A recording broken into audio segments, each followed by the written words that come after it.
going into the final round, we know that the others are finding more and more pace. So plans and strategies is definitely to stay safe, don't hit anyone, don't touch the walls. we ourselves have to find that pace, and hopefully we can use it to our advantage and actually try and get one over them. I have no plan. Going to every race, I do my best, and that's always proven to be the best thing for me. Practice, learning the car, learning the track, and learning how to create a good setup for races and qualifying. So the upcoming plans will be the car setups, and trying to see what can we work out to squeeze the last bit for us as a driver and together as a team, and see what we can achieve. Definitely it will help a lot for the races. Want to get the maximum points I can just to get my best finish for the end of the season. Well, my plan is 1, survive, obviously, and 2, practice. I have to practice all 9 combinations of the fuel wear, tire wear, and see how long the tires last. I'll elaborate more on to surviving, because the incident point is only going to be raised up to 50, maybe 60 if Alex is leading. Main strategy is just to have a solid weekend, no big mistakes, bring the car home with some solid points. Of course, going for the win would be nice as well. Stay out of trouble, avoid collisions, and take care of the tires, tire wear. My final round strategy, I think, is to stay alive. Alright? This is my only expectation and my strategy, okay? The plan is just to qualify really well and tailor the strategy to how our starts go. You don't want to be too aggressive, especially that circuit, because once you get in the middle sector, it gets really hectic, and yeah, you could just lose the race. Yeah, just score as much points and try and win this one. We're safe to say that we have high expectations. I think we can say that we're able to beat the rest and try and come out on top. Easier said than done, but you will make sure, you know, me and the other Stratos boys are going to work super hard for this one, so stay tuned.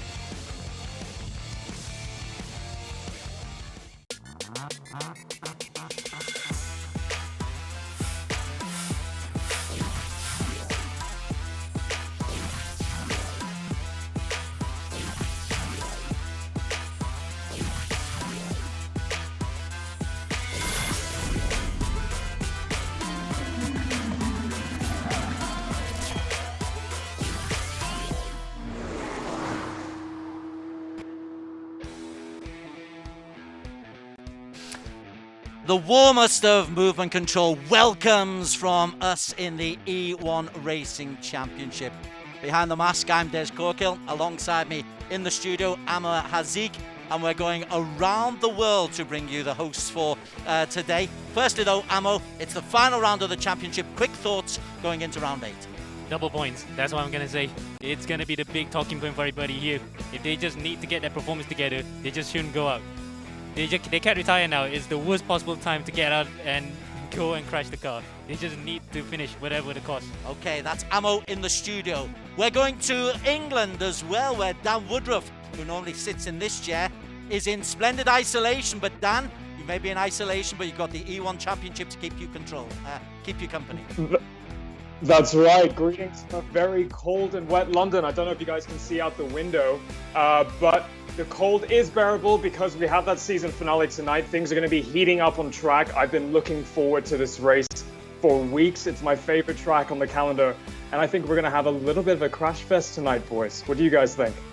It should be absolutely wonderful because we are at Bathurst, which is the most extraordinary track in real life or in anywhere. But there's one more person we must welcome. We've got Malaysia, we've got the United Kingdom, and in Dubai, working with Formula 3 at the moment, is the architect of E-Racing and this E1 Championship Series. The one and only Alex Young cannot be here for the season finale, but he has sent us a very special message. Hi everyone. Wow, finally we're down to the last round of the first ever E1 Championship. It's been a great year, lots of exciting racing, lots of lead changes, even in the last lap and the last corner of the last lap. So it's been super exciting. And now we're at Bathurst. Bathurst, which is an iconic track, really difficult to drive, very tricky, and we have double points. So everything is to play for in the Drivers' Championship and the Teams' Championship. Unfortunately, I'm not going to be there, but I'll be watching and supporting, of course. So good luck to the drivers. It's a real shame Alex can't be here because this is his idea. He is the one who sets all the traps for all the drivers. He's the one who's decided the circuits. And he is also, Dan Woodruff, the man who's decided that we're going to have double points for today, just to give us a bit of an explosive end to the season. That's right. We've had a lot of action throughout the season. The first few races were fantastic, all the way up until, you know, the last round at Road America. And that's also when we had the drivers drop points. So they're allowed to drop points from one round in the season. And we're going to see the graphic later on in the show to see the championship standings. But what Alex has done very cleverly is he's thrown a spanner in the works by adding double points to this very last race. So Bathurst in of itself is already a very, very tricky circuit. You've got huge concrete barriers on either side of a very narrow track. So keeping it out of those walls is very, very tough, but the drivers are going to be even more stressed because they get double points for everything. That's double points for qualifying, fastest lap, race 1 and race 2. So even though the championship is opening up a little bit at the front with Naqib Aslan, it's still all to fight for because whoever finishes out on top might actually walk away with the championship. You're quite right. We have got 118 points available, but it's a big gap that Naqib Aslan has got at the top of the standings, and that is because of the performance that he put together. Well, it's 2 weeks ago now. We missed last week because of the MCO, but this is the performance that Naqib Aslan put together at Road America. And Road America would be a road to disaster for Ayman Hakim Tadashi, the double winner the week before, crashing out in race number 1. Not so good either for Miko Nasi as well. He needed a win double. He span out and would finish way down the field, leaving the way for Naqib Aslan to take the victory in race number 1. Race number 2, Miko started better and pushed by Alistair Young and Mika Hakimi. He looked in fine form, but Naqib Aslan made a charge after a really good pit stop strategy, and Naqib forced his way into the lead after a good little battle involving Alistair Young as well. Poor old Miko found himself way down, losing control. A double victory for Naqib Aslan, which, as Daniel will explain, leaves him top of the standings. Some excellent action there. Let's take a look at the Drivers' Championship standings. This was it before, and here it is after the drop points. Now, the drivers were allowed to drop around, and what that's done has changed a little bit of the order further down the top 10, particularly for Troy and Inigo and Colin and Alistair, and it's also compressed that top 10 with their points finishes. So we have Naqib Aslan 68 points ahead of Miko Nasi. It's a nice gap, but it's not enough to comfortably walk away with the championship title just yet. We then have the 2 RSG boys in 3rd and 4th, followed by Inigo Anton, Troy Ayman, Kalen Chin, Yevan David, and then Alistair Young and Colin Lee rounding out the top 10. And next, we're going to take a look at the team's championship standings. And we can see there as well, Stratos Motorsports in first. Now, they've had a little bit of a ping pong with RSG earlier on in the championship. Now, after that good result at Road America, pulling in that gap in P1. Safe House in 3rd, Scuderia Stratos in 4th, GT Radio Eurasia in 5th, Black Wolf Racing, Wolf Virtual Racing, ERGP, followed by I1 Racing, and the EGG Network in 10th. Yeah, good job, Dan. I tell you what, we don't often focus on the team standings. We're so wrapped up in the individual title, but Stratos Motorsports and Scuderia Stratos 1 and 4 in the overall championship standings, and they are the only 2 teams representing Stratos. There are a whole plethora of other teams as well, but obviously the management is doing something right in the lime green team. So we asked Dan Woodruff to talk to their team manager James Russell to find out more. That's right. Hi, James. So Hello. You've been the main topic over the last few rounds because of the strong performances being put in by Stratos. So going into this last round, we know there's a lot of stress. You know, it's a very tricky track. There's double points. What's your team strategy going in? Are you going to have team orders? Are you telling them to take it easy? Not exactly. I think going into this round, we kind of know we're on the back foot a little bit because in the last round, it's a chicken and egg thing, but like we had a really good result last race, which has given us quite a lot of success ballast for this race. And our main championship rivals have none. So it will be tough for sure. I have spoken to the drivers, sort of let them know that look, there's championships on the line. The win is not totally necessary. Obviously, we will go for it, but at the same time, there'll be no risks taken. So your role is a lot to do with strategy, and you always seem to be coming up with alternative strategies, particularly with the tire compounds in the last few races. So tell us, why is that? What's the method behind the madness? Well, for me, it's not madness, but the main thing is like our setup that we've been working on a lot is more focused for race pace and tire conservation. So generally we can push the tires a little bit further than the others can, which opens up a few windows for us. I try to think outside the box to give them a little bit of a chance to not have to overtake on track, because that's always risky. So overtaking in the stops always is a little bit easier than actually making an overtake move. So that's what we've been trying to do all season. So far it seems to be working. This race, unfortunately, the way the server settings are and the way the track itself is, it's not so much available to us. So it's going to be a little bit more down to the drivers this time. All right, well, final question, James. Speaking of the drivers, we've had a lot of the drivers in the E1 Championship vote for Bathurst as being the worst track on the calendar or the most difficult. How confident are the Stratos drivers coming into tonight's race? In a way, I mean, we had the postponement last week, so that's given us a bit more time to do more laps. Unfortunately, it's also given everybody more time.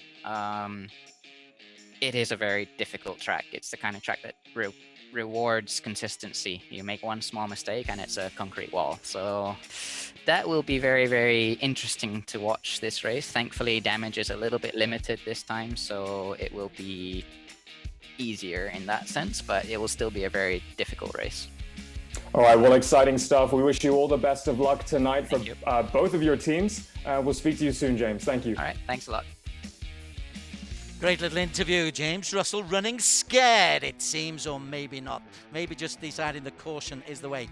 Daniel, one thing we didn't really focus on in that interview was the double points. It's a double jeopardy. There's 118 points available for if one team does well. If Naki was to crash out twice, he could finish outside the top 5.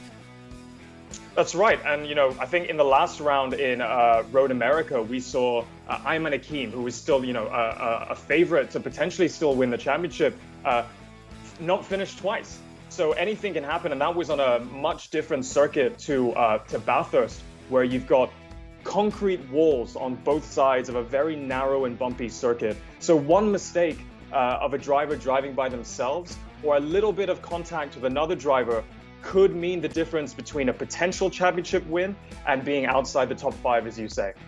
Fabulous answer.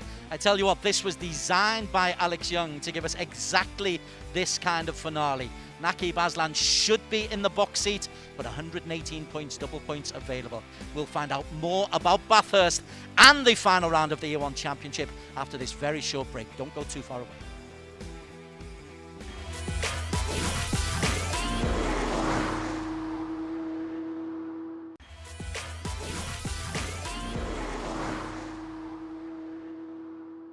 I think it is a very, very challenging track. I think the most challenging we've had in E1 so far. Definitely, I don't think meant for these open wheel cars, but it's nice to have it in the calendar. Well, the greatest challenge on Bathurst circuit is definitely not crashing the car. It's very narrow. We're driving fast cars. Lots of uphill, downhill, tight corners. There's a lot of tight walls.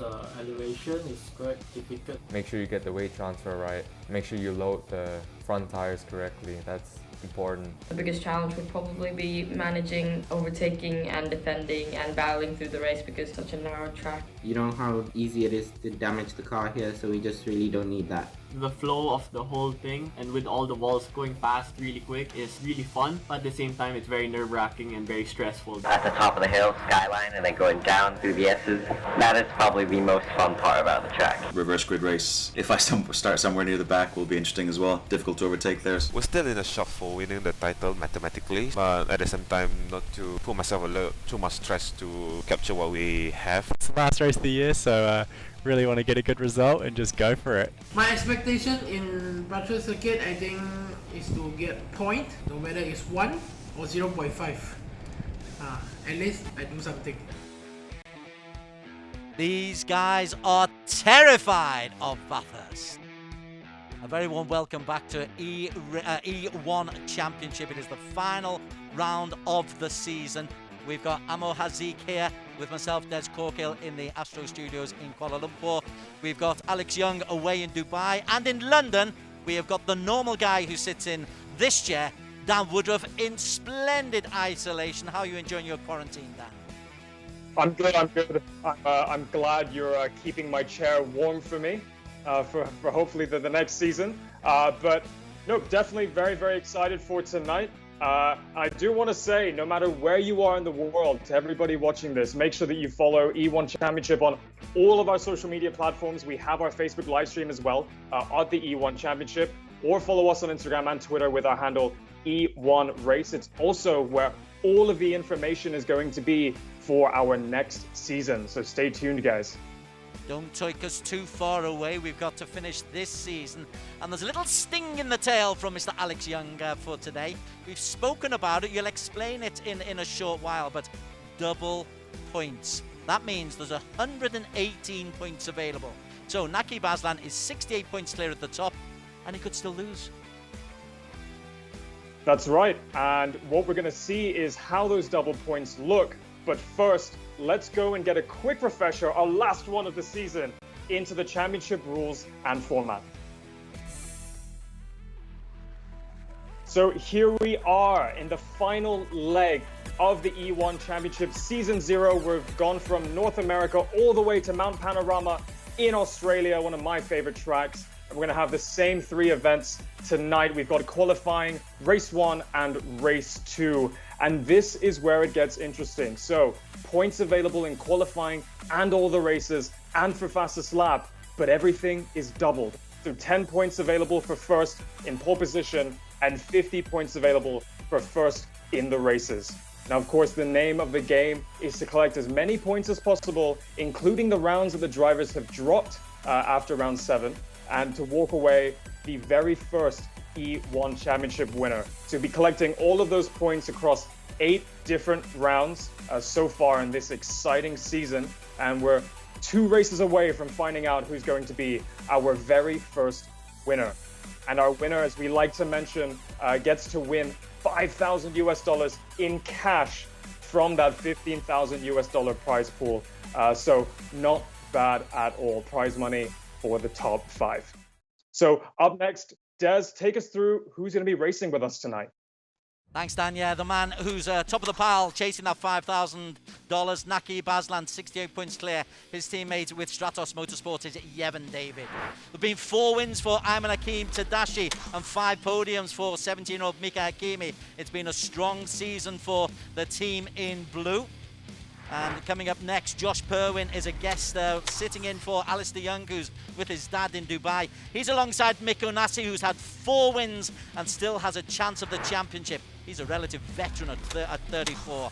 Inigo Anton at 16 and Joaquim Garrido at 14, 2 Filipinos who've had good seasons, 2 pole positions and 3 podiums for Anton, and a best position of 4 podiums for Troy Ayman, best position of 3rd for Arif Azmi in the Scuderia Stratos team. Both these kids, Malaysian teenagers. Black Wolf, represented by Kalen Chin, the 14-year-old from Australia, who's had 2 podiums. No points so far for Daniel Oy. 42 years young, though, and still going strong. Then we've got the Wolf VR team. Colin Lee's had a solid season. Debut season, 6th place. His best position, 3 7s for Albignac. And then we've got I1 Racing, based in Brunei. Ben Seeker's had 3 poles. Best position for Lu Chen Young, 12th for the 35-year-old. And then we have the EGG Network races, and Whelan Choi just wants to survive, he tells us. He's been great fun all this season. 7 races have accumulated in points for Leona Chin. She is the best of the EGG team, and Presley Martono makes his 2nd start of the season. He was 17th in his previous race. And then on to the ERacing GP qualifiers, and this fella's a real wild card. Francis Gonzalez, he's had 14th place in his 4th appearance. for Alif Hamilton. Look out for him. 22 years of age, ERacing GP Causeway Edition champion, also ERacing GP champion, and also making his debut, we have got Dan Martin, the 22-year-old from Malaysia. So it's a 22-person grid at the start, and there's some big names in there, and we'll talk about Alif Hamilton first in a while, I think, Daniel. But firstly, I want to talk about the track that just terrifies the drivers, Bathurst. Yep, that's right. And I think the drivers are right in feeling a little bit nervous. Now, the crash damage has been reduced slightly to make it a little bit easier for these drivers. But really, this is a circuit designed for touring cars, right? Cars that are used to rubbing and racing and having a little bit of contact. Open wheel formula cars like the car that we're driving tonight, they're very, very sensitive, right? We've seen accidents in all of the races earlier on in the season, but now we're going to see accidents not just between the drivers, but also between the drivers and the track itself. So you've got big curbs, you've got big walls. It's going to be an absolute challenge to keep it on the black stuff. And it's going to be even harder to make overtaking maneuvers. For me, the race to watch is race 2, because the drivers know that they have to move up to the front to get those double points, but they know that it's going to be super, super difficult to do so without any contact. Okay, what we'll do, Dan, is I'll get you to talk around the track, and then we'll introduce Amo, who's going to be co-commentator with me for the race itself, to give us a flying lap. But I'm really curious to see just why Bathurst is so terrifying. All right, well, let's take a look at the circuit for tonight. We're heading to Mount Panorama Circuit in Bathurst. That's in New South Wales in Australia, considerably warmer than where I am right now. We've got one of the very few anti-clockwise circuits on the calendar, or in the world, in fact. Most circuits are clockwise. The track is 6.2 kilometers long, so it is quite long. It's got 23 turns in total, and we've got 2 very long straights. You've got the 1.9 kilometer Conrod straight and the 1.1 kilometer mountain straight, and that's where we're going to see lots of overtaking happen. The infield section you can see there that Amo will show you later on is going to be very difficult to overtake on. So you only have those few places to look at, and a lot of undulations, a lot of bumps. It's going to be exciting. Amir, I can't wait for it. Take us for a lap of the Bathurst circuit. So here we go then, an on-board lap with Troy Eamon around the Mount Panorama circuit, coming through the first corner here at Hell Corner. Takes in second gear, about 150 kilometers per hour. Named after a tree stump where if a rider touches it, they might have bad luck to them. So luckily, the drivers will now be touching that tree stump on the outside. Now coming up through the mountain straight, 7th gear, almost 320 kilometers per hour into the quarry. Many spectacular accidents here in the past, including rollovers in the V8 supercars. Up to the cutting, turn 3 and turn 4. That's where Marcus Ambrose and Greg Murphy had their altercation back in the 2005 Bathurst 1000. Then up through Griffin's Mount, through Reed Park and Solomon Park. This is basically flat out, 6th gear, even up to 7 at one point if you're brave enough here.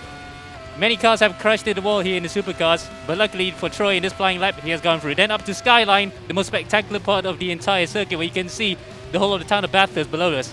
Now then through the S's, 11 to 17, you have to keep it really tight here to not hit the barriers on either side. Then through Forest Elbow, named after a motorcycle rider who lost his elbow after he scraped it while trying to turn through here back in the 40s.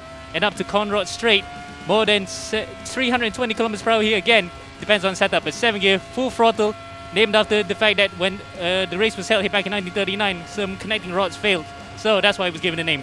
Through the chase, one of the scariest part of the circuit as well. Easy for a V8 supercar to roll over in the grabber trap, but luckily Troy keeps it in within about 3rd gear, coming up to now the final corner of the track, Murray's Corner. 2nd gear, 120 kilometers per hour, and that's a lap around the Mount Panorama Motor Racing Circuit, one of the best circuits in the world of motorsport. Great energy, Ammo. I enjoyed that very much. Terrifying. Look at the undulations. You come down that hill after the S's, Dan. Oh, wow. Have you driven there? Have you had the chance? I haven't, unfortunately. It's on my bucket list before I die, but I have done plenty of laps behind a racing simulator.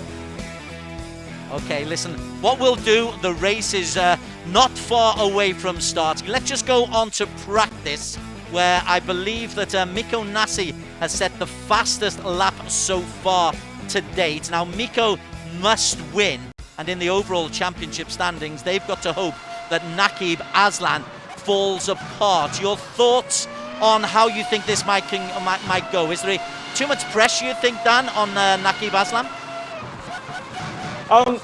It really depends on the driver. I think he definitely is aware of all of the pressure on him. Look, he knows that he doesn't have enough points right now to kind of sit tight and relax this round. He knows he needs to be in the top 5 at the very least. But I feel like Naqib's a very calm and composed driver. He knows how to compartmentalize these different emotions. I think we've heard from him earlier on in many different races where he says he just takes it race by race. So I think he's going to carry on that composure into this final round despite the double points. One guy I would like, Dan, to introduce you, or get you to introduce, Mohammed Alif. They call him Hamilton because he drives like the one and only Hamilton, Lewis Hamilton. He is a fine exponent of this, and he could be a real wild card today. Do you want to have a word with him, Dan? Yep, that sounds good. Alif Hamilton himself, I've heard a lot about you. How are you feeling going into Bathurst? A lot of drivers don't actually like this circuit. Is this one of your favorites? You could say so, but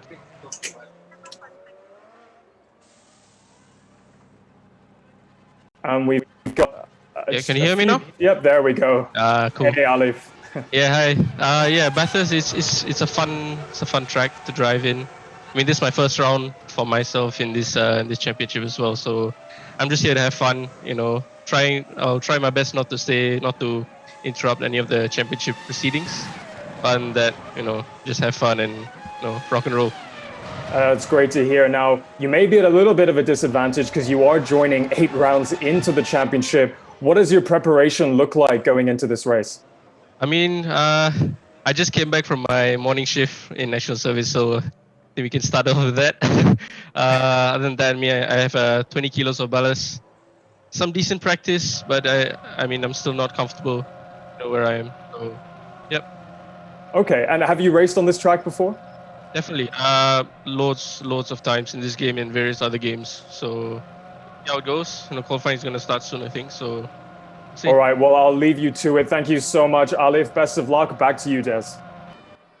Thanks very much. Yes, perfect timing. We have got qualifying come on. I think what we'll do, Amo Hazik, who joins me in the commentary box. Amo, let's just stick with Alif Hamilton because I think he really has got the ability, despite this 20 kilo ballast, to really get amongst the leaders. Or am I just being romantic?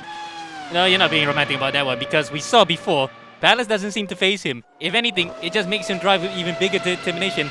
And in the practice session just now, he was only about 1.4 seconds off to Mikko Näsi, who's the pace setter. So right now, Alif's just like going to be there and thereby in the top 10. He's definitely going to be one of the fastest privateer drivers we've had in his entire championship. 23.7 on Sector 1. He is the first out, but he's the fastest out. Just look how close these borders are. This is a terrifying course. The drivers spoke about it. There is no margin for error, Amo. Yeah, indeed. In fact, that one single mistake, you just touch the grass, for example, at the top of Solomon Park there, or you just touch the wall a bit on the way through Skyline, you're going to wreck it. The car is just going to be completely totaled. So that's why you need to thread the needle a lot here. Ali fastest through Sector 2 as well.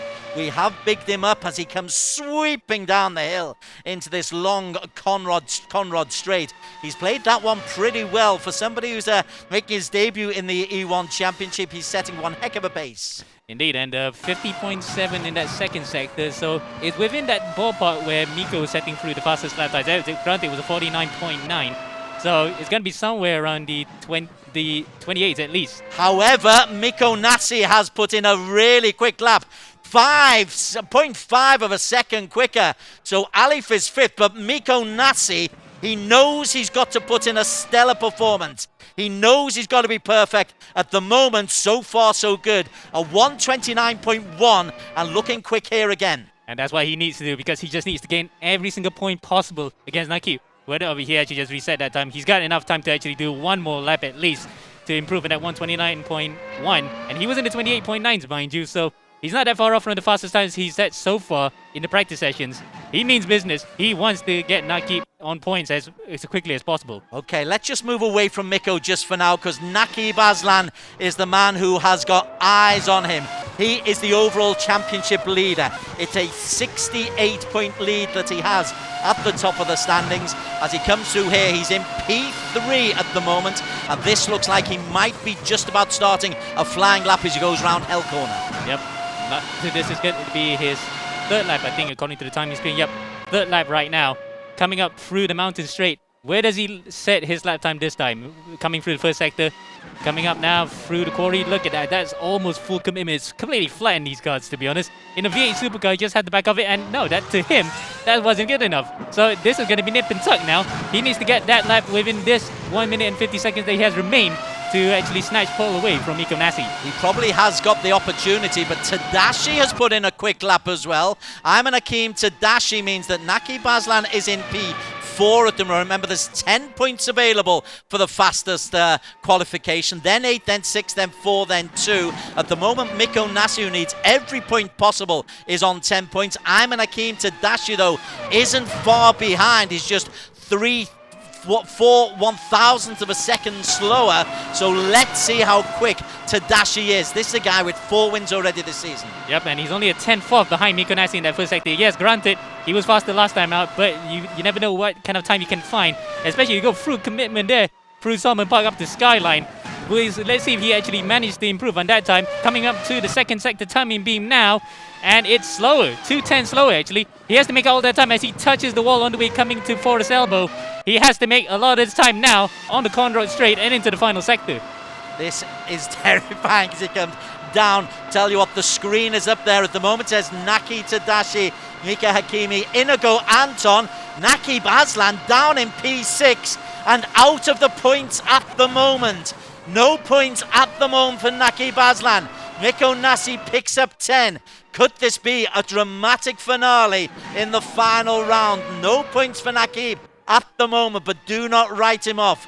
Nasi has the maximum points with 10, a time of 129.138. There still is a little bit of time. No, it's actually, I think that's the final set time. And qualification results, Amo Hazik, see, no points for Naki Baslan. Dan Woodruff, your reaction to that? Yeah, that's surprising. I mean, it just goes to show that everybody has been practicing really hard since Road America. They've had 2 weeks to practice on this track, but I think Nakib's going to be pretty disappointed with that because pole position is more important on this track than any other circuit in the calendar.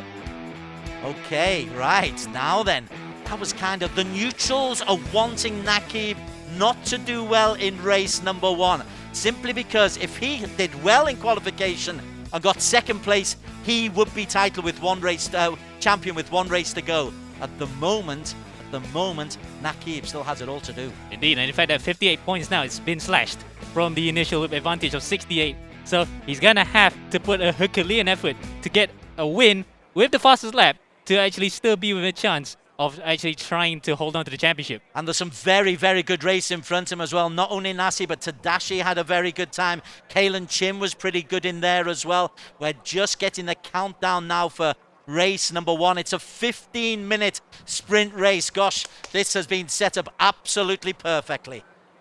You're gonna wish for a better script. Not even Hollywood movies can be written this well. Okay, Mikko Nasi is on pole alongside Tadashi. Naki Baslan back in P6. When the red lights go out, we will be underway. 15-minute sprint race is on. It's a solid start. How's Nakib done? Nakib has stayed out of danger, but is still in 6th place. He's just eased himself ahead of Mika Hakimi, but it's slow and steady does the start for Naki Baslan. That's sensible racing from the championship leader, but it's Kalen Chinamo who has got into the lead as Nasi clashes with Tadashi. And that was the second time because Mikko and Ayman actually touched in that first corner, coming through Hell Corner. Luckily, they managed to keep it on the road, but Kalen out of nowhere with a blindingly good start from 4th place to nick all of them. Wow, Naki Baslan currently in P4. Mikko Nasi is the man in P2. He needs Nakib to struggle a little bit, but Kalen Chin, we've not really seen the best of Kalen Chin. The teenage Australian who's based out of Singapore is a very, very consistent racer, but he's not shown it this year. But we mentioned Alif might be a wild card. tell you what, Kalen Chin's a wild card as well for a victory. Indeed, and the fact that this would be the most opportunistic time for him to get the victory right here, right now, to just end up the season on a high.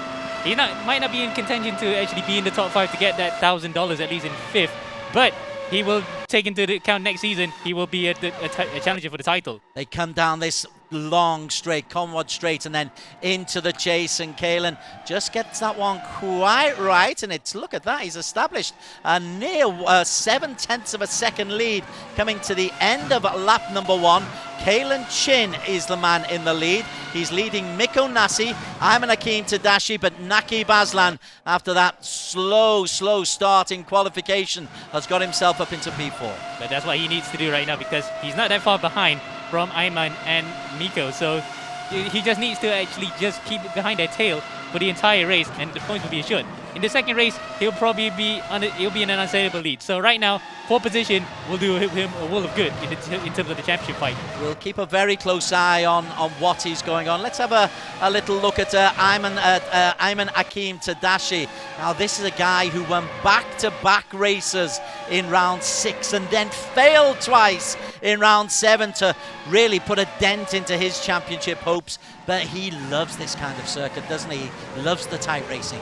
He does, and the fact that he is the type of driver that just likes to wring the car by his neck, but yet somehow he can still make it work. The tires and the fuel are still going to be within in his favor, so he is the type of driver to just keep his move right now. Of course, barring what happened in Road America, because that was completely his fault. He just got taken out completely by other drivers. But right now, he's also in prime position, and Kalen Chin might just be looking over his shoulder, seeing that there's 3 hungry sharks in the water, knowing that we're in Australia after all, that are looking to get him. Team RSG currently in P3. Kalen Chin, though, is feeling a little bit of pressure from Miko Nasi. Now, it's very, very tight, and that's exciting to watch, but it also makes overtaking just a little bit more difficult than usual. What's Nasi got to do to get past Kalen Chin? He's going to have to force it through Kalen. That's no lack of a better word, because there's no way to overtake. Through the quarry, there's no way. You have to go around the outside, and even then, you have to be brave, because it's a negative camber corner.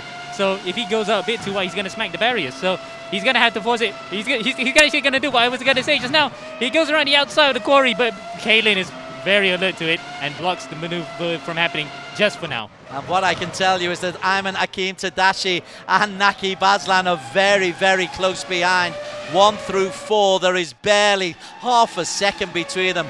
Kalen Chin, though, looking cool, calm, and very collected as he comes on to lap number 3. And he's just hitting the groove, and he's lapping very, very nicely. Last lap of 1:31.2. His out lap was a 1:51, so looking pretty good, Kalen. Indeed, and the fact that Kalen's just managed to fend off the advances of Nasi, who was just within 2/10 on the line. He managed to hold off the DRS there on the mountain straight, but he will know full well that right now Miko still has the DRS. He's still within a second, and he managed to actually get a drink in between. That's amazing. How on earth did he manage to do that and still be driving? It's literally like in F1 where you had to push the drink button. He was doing that. Very good stuff. Okay, let's very, very briefly break away from this battle for P1, because further down, the likes of Mika Kimi, Troy, Ayman, and Inigo Anton are all in a battle for, well, there's $1,000 available for 5th place, and Mika, Troy, and Inigo are all part of that race. Inigo Anton in 7, Troy Ayman in 6, Mika Kimi in P5.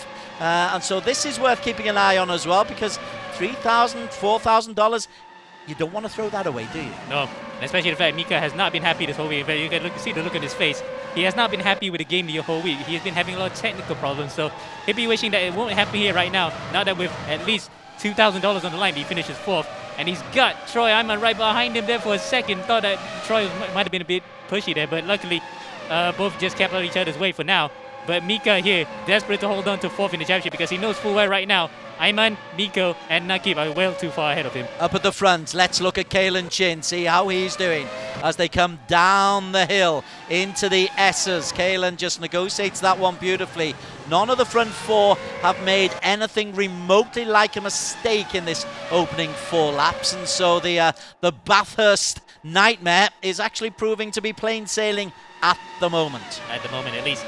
And also the fact that we're going to bring up the championship permutations if... Oh, no, we'll put that to bed for now. As Ayman there looking like he was going to go on the inside of Miko. Kalen saw it too. and now he has brought Nakib along. So the 3 championship contenders are behind the driver, who is pretty much outside that championship circle to get his first win of the season. This is such an entertaining race, and we only have about, what, 8-9 minutes left to go. Indeed, we're approaching the halfway point already. Caelan Chin has been leading since the first lap. He was 4th. Oh, he's made a mistake there.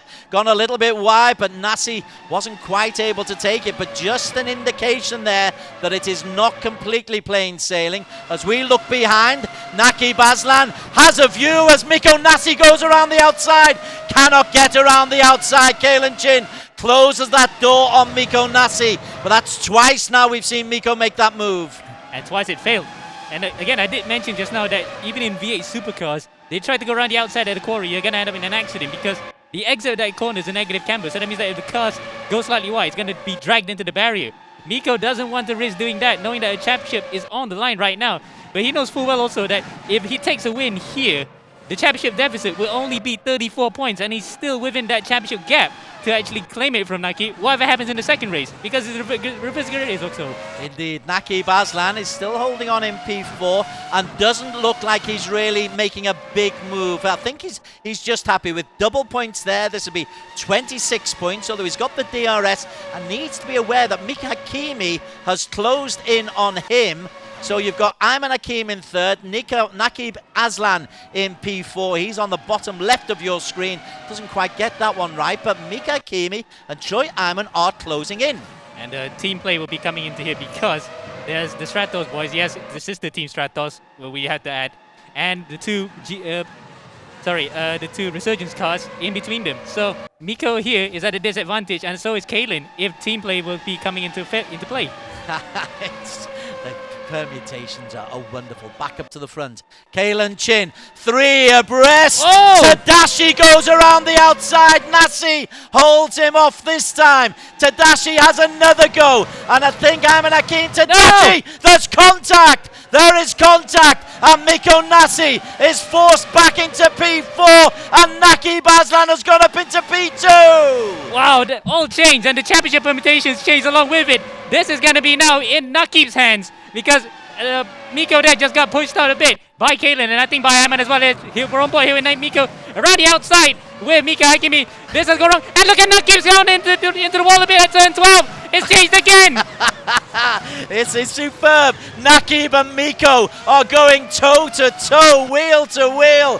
Tadashi leads. Caelan Chin in P2. P3 is Miko Nasi. And Mika Hakimi is part of that group, as is Troy Ayman. It was Mika Hakimi who made the move. Nakib has a look on the inside. This is breathtaking stuff. Nakib is being aggressive. He and Miko, they come together, and Nakib is taking so many risks and drops to P5. And so necessary that he's going to go on the inside now. Troy Ayman, I think Nasi might have been a bit pushy there. That will be the 3rd high-profile collision they've had this season, especially considering the fact that remember in Miller in race 2, Nasi's win was taken away by virtue of a penalty, so he might have taken that lying down, and he's kind of tried to get back up, and now he's up to back to 3rd. Nakib on the other hand might keep a note of that. They might put that into the stewards report. Indeed, there are stewards who are watching this. They've done a great job all season, the stewards, and there could well be a little bit of a work for them to do between race 1 and race 2. But Ayman Hakim is back on a winning trail. He is 2/3 of the way through this race and has sprinted away to a 1-second lead over Caelan Chin, who's 1.5 seconds up over Miko Nasi. But that mid-race scramble could well be an opportunity for Ayman Hakim Tadashi to come back into the championship.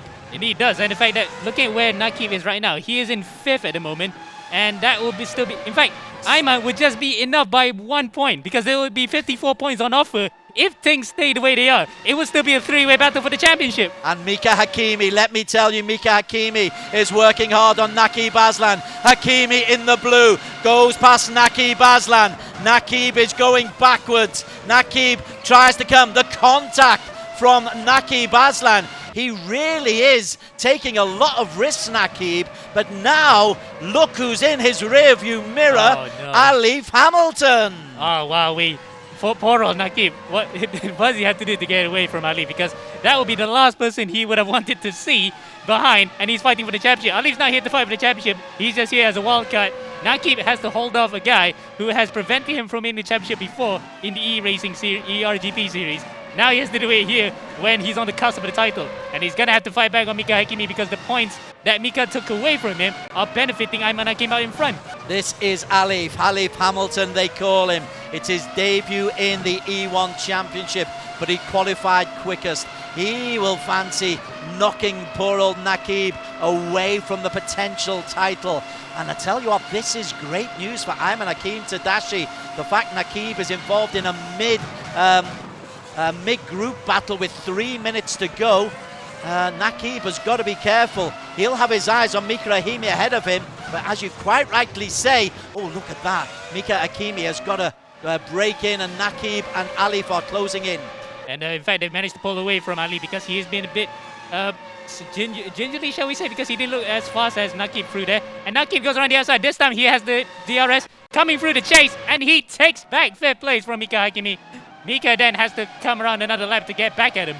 Nakib Aslan into P5. Let's take you back up to the front. This is Ayman Hakim Tadashi. What have we got? We have got 2 more laps to go. They're lapping around about the 1:30 mark. So yeah, inside 3 minutes they will finish this lap, and they'll have another one. Kalen Chin in P2. Is Miko Nasi able to get close enough in P3? There's Chin looking forward, Chin looking backwards. Well, there's a bit of a gap between him and Miko Nasi coming up the hill. Nasi has got to be aware, though, that Troy Ayman is closing in on him. In fact, I think, talking about Kalen, he had a better run out there through the quarry. And look at that. From a gap that was 3 tenths, is now just within 2 tenths to 1 tenth just now. This battle for the win is not over yet. And Ayman knows full well that only victory here will be enough for him to still challenge for the title. In fact, with that change of position between Mika and Nakib, it's now 53 points between Ayman and Nakib. So he has to keep this win to still be within that championship. If Kalen passes him now, that's over. It's just a straight fight between Miko and Nakib. Mathematicians to the fore. Great work though from Amo Hazik, just to keep us honest at the moment. Look at this, Miko Nasi is getting closer. If he has DRS coming into the last lap, you can anticipate that Miko Nasi will make a move on Kalen Chin or Ayman Hakim. It's all based upon the DRS as they come round corner 22 into Murray's corner and into the home straight for the penultimate time. Next time they cross this start-finish line, Amo, it will be for the checkered flag. And the final lap here, white flag, it will be prone to be in Australian Supercars on NASCAR. This is the most intense final lap of the entire season. Ayman knows full well here, to keep his championship alive, he has to win. And I think he might have had the fastest lap of the race. Looking at the timing charts, no, it's Kalen. Kalen holds the... No, in fact, even looking back, it's Mika who holds the fastest lap right now. So Mika has probably taken points away from Ayman that would have been crucial for the championship as... Nasi goes through into P2! Miko Nasi just forced his way past young Kalen. And the permutations change again. We just had to go through this again and again every time when the positions change. We'll worry about it just in a moment, Amo. Let's focus on the race just for now. Tadashi loves the fact that Miko Nasi is battling hard. Miko Nasi will pick up 40 points for P2 because Naki Baslan is down in P6. It really has cleared the pitch. Nakib Aslan, P6, has got Hakimi, Troy Ayman, Kalen Chin and Nasi ahead of him in that long line, but he's running out of time.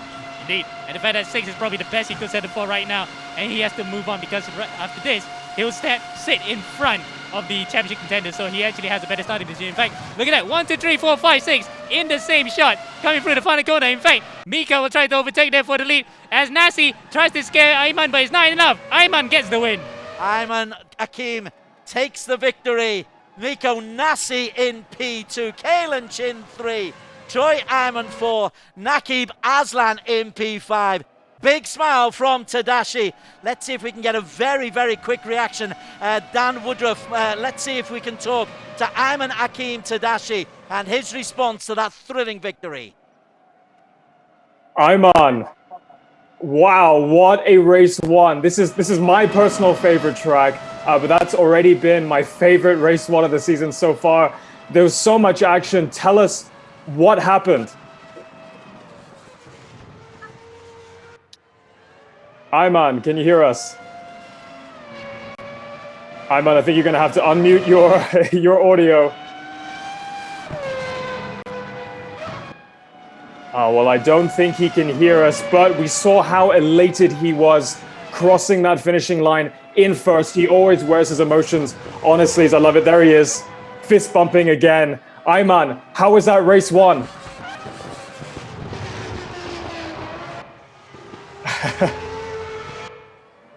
Still struggling to get audio, but we can see how happy it is. Look at all those hand gestures. I love it. Well, he has now reopened his championship title fight, Des. He is one step closer to potentially winning the inaugural E1 championship. I don't want to put the commentator's curse on it, but that championship fight is now wide open. I'm sure Nakib Aslan is going to be kicking himself all the way down in P6, but he knows that he still has a chance, even with Miko Nasi lurking there very, very closely a few points behind. Okay, I don't think we're going to get the interview We'll go with back to you, Tadashi. Des. What a terrific race it was, though. Amo Hazik, Amo's been doing the mathematics as we're going on, as the permutations. But what it means, the fact that Nakib Aslan finished down in P6, means that this title is still open going into the final race of the season. Miko's in it, and Tadashi's in it. Yep, between the three drivers. Barring if we get penalties, the post-race penalties, in fact, it's going to be the most controversial aspect, is the stewards are going to be the one to decide here, like a referee deciding a football match. So, at the moment, minus the penalties that we're going to be incurred after this, it's 40 points between Nakib and Miko, and 53 between Nakib and Ayman. So there's 54 points up for grabs in the second race, and that's 53 points. So Ayman's within that cusp. He is mathematically still able to claim the championship away from Nakib. Well done, mathematician Amo Hazik. Listen, we're going to go for a quick break. We'll talk about the stewards when we come back. We'll look at the highlights. We'll look again at the unofficial permutations. But this E1 championship is going to the line.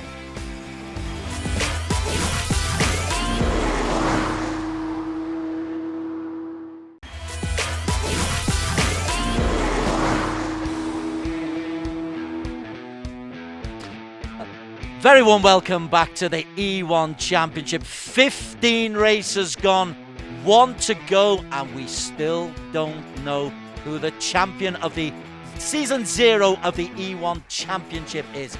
Amo, we didn't expect that much overtaking, that much aggression in race 1. It was monstrously good. It was, in fact, it was great value for entertainment for us as a neutral, but for the drivers involved, if I was involved in that, I would be sweating my hands off, because I wouldn't want to race like that. I want a very calm race if I was actually chasing for the championship, not something as chaotic as that. Chaotic is the perfect word to use. Let's go to Dan Woodruff, who is going to be just getting some post-race analysis from the racers. We're very lucky to be able to get access to the racers in their cockpits.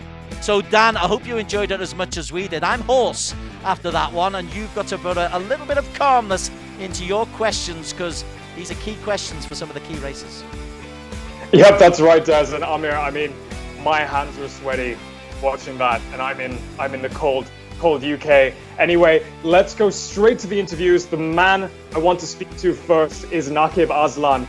Nakib, we spoke to your team manager, James Russell, prior to qualifying, talking about the strategy going into this race. Before we get into race 1, tell us a little bit about what happened in qualifying. We could see you go around a few times, restarting your lap. Yeah, qualifying didn't go ideally. We knew we were going to be on the back foot due to the ballast, but we knew we had a good chance still no matter what. Unfortunately, the lap wasn't put together well. It was a good banker, but I knew I had at least 2 tenths in me within it, but it didn't come together. So sadly, qualifying made us put in 6th place. And then, if you don't mind me going straight to race 1, wow, what a mayhem race. I'm sure it was good for you guys as well. It was really no risk taken. Yeah, obviously, I would have liked to finish higher up, but yeah. Yeah, you were saying no risk taken. I think that's the James Russell approach, right? You know, keeping the points in mind. But we did see a little bit of bumping and grinding between some of the other drivers and you. I'll be honest, there was absolute carnage on screen. I couldn't keep full track as to what happened. What happened when you moved up the order and then down the order? It was, yeah, I mean, Bathurst, you know, what can you expect with all the walls being so close? But yeah, it was a bit of argy-bargy here and there, but, you know, rubbing is racing, so yeah. All right, well, final question for you going into race 2. Knowing that there's a lot of contact, what's your strategy going in from behind the grid? So pretty much same as race 1. I think, you know, I'm not starting at the front, so make sure I keep it clean the first few laps and then full push ahead after that. All right, well, best of luck. Keep it safe, keep it on the black stuff, and we'll speak to you soon. Thank you. See you soon. All right, well, Des, I think up interview. next Keeping we on the have black an stuff is quite interview right. with Kaylin Chin. Over to you. Hiya, Kaylin. Kaylin, I will be honest, I was rooting for you, you know, on your, can I call it your home track? Because you are Australian. Yeah, you can call it my home track. I don't really know how far away it is from Sydney. you showcased how important being in first place was, and you really kind of held your own up at the front. How did you get up there? You just appeared in first. Well, how I appeared there was, so my start, I went from 5th. I overtook Mika and Inigo right off the line. And then in turn 1, Miko and Ayman, they made contact. And so Ayman went off the track. So I went past him, and then I got on the slipstream of Miko and got him down the mountain straight. And that's that's how I got first. I was probably as shocked as everyone else was when I got into the lead. And so I was like panicking when it happened, but it is what it is, and I enjoyed it. It was great. That's good. Always good to see a smile on your face. Excited for race 2? I mean, you could say I am excited and also nervous as well, because I don't really know how chaotic it would be, because how narrow the track is and how wide these cars are.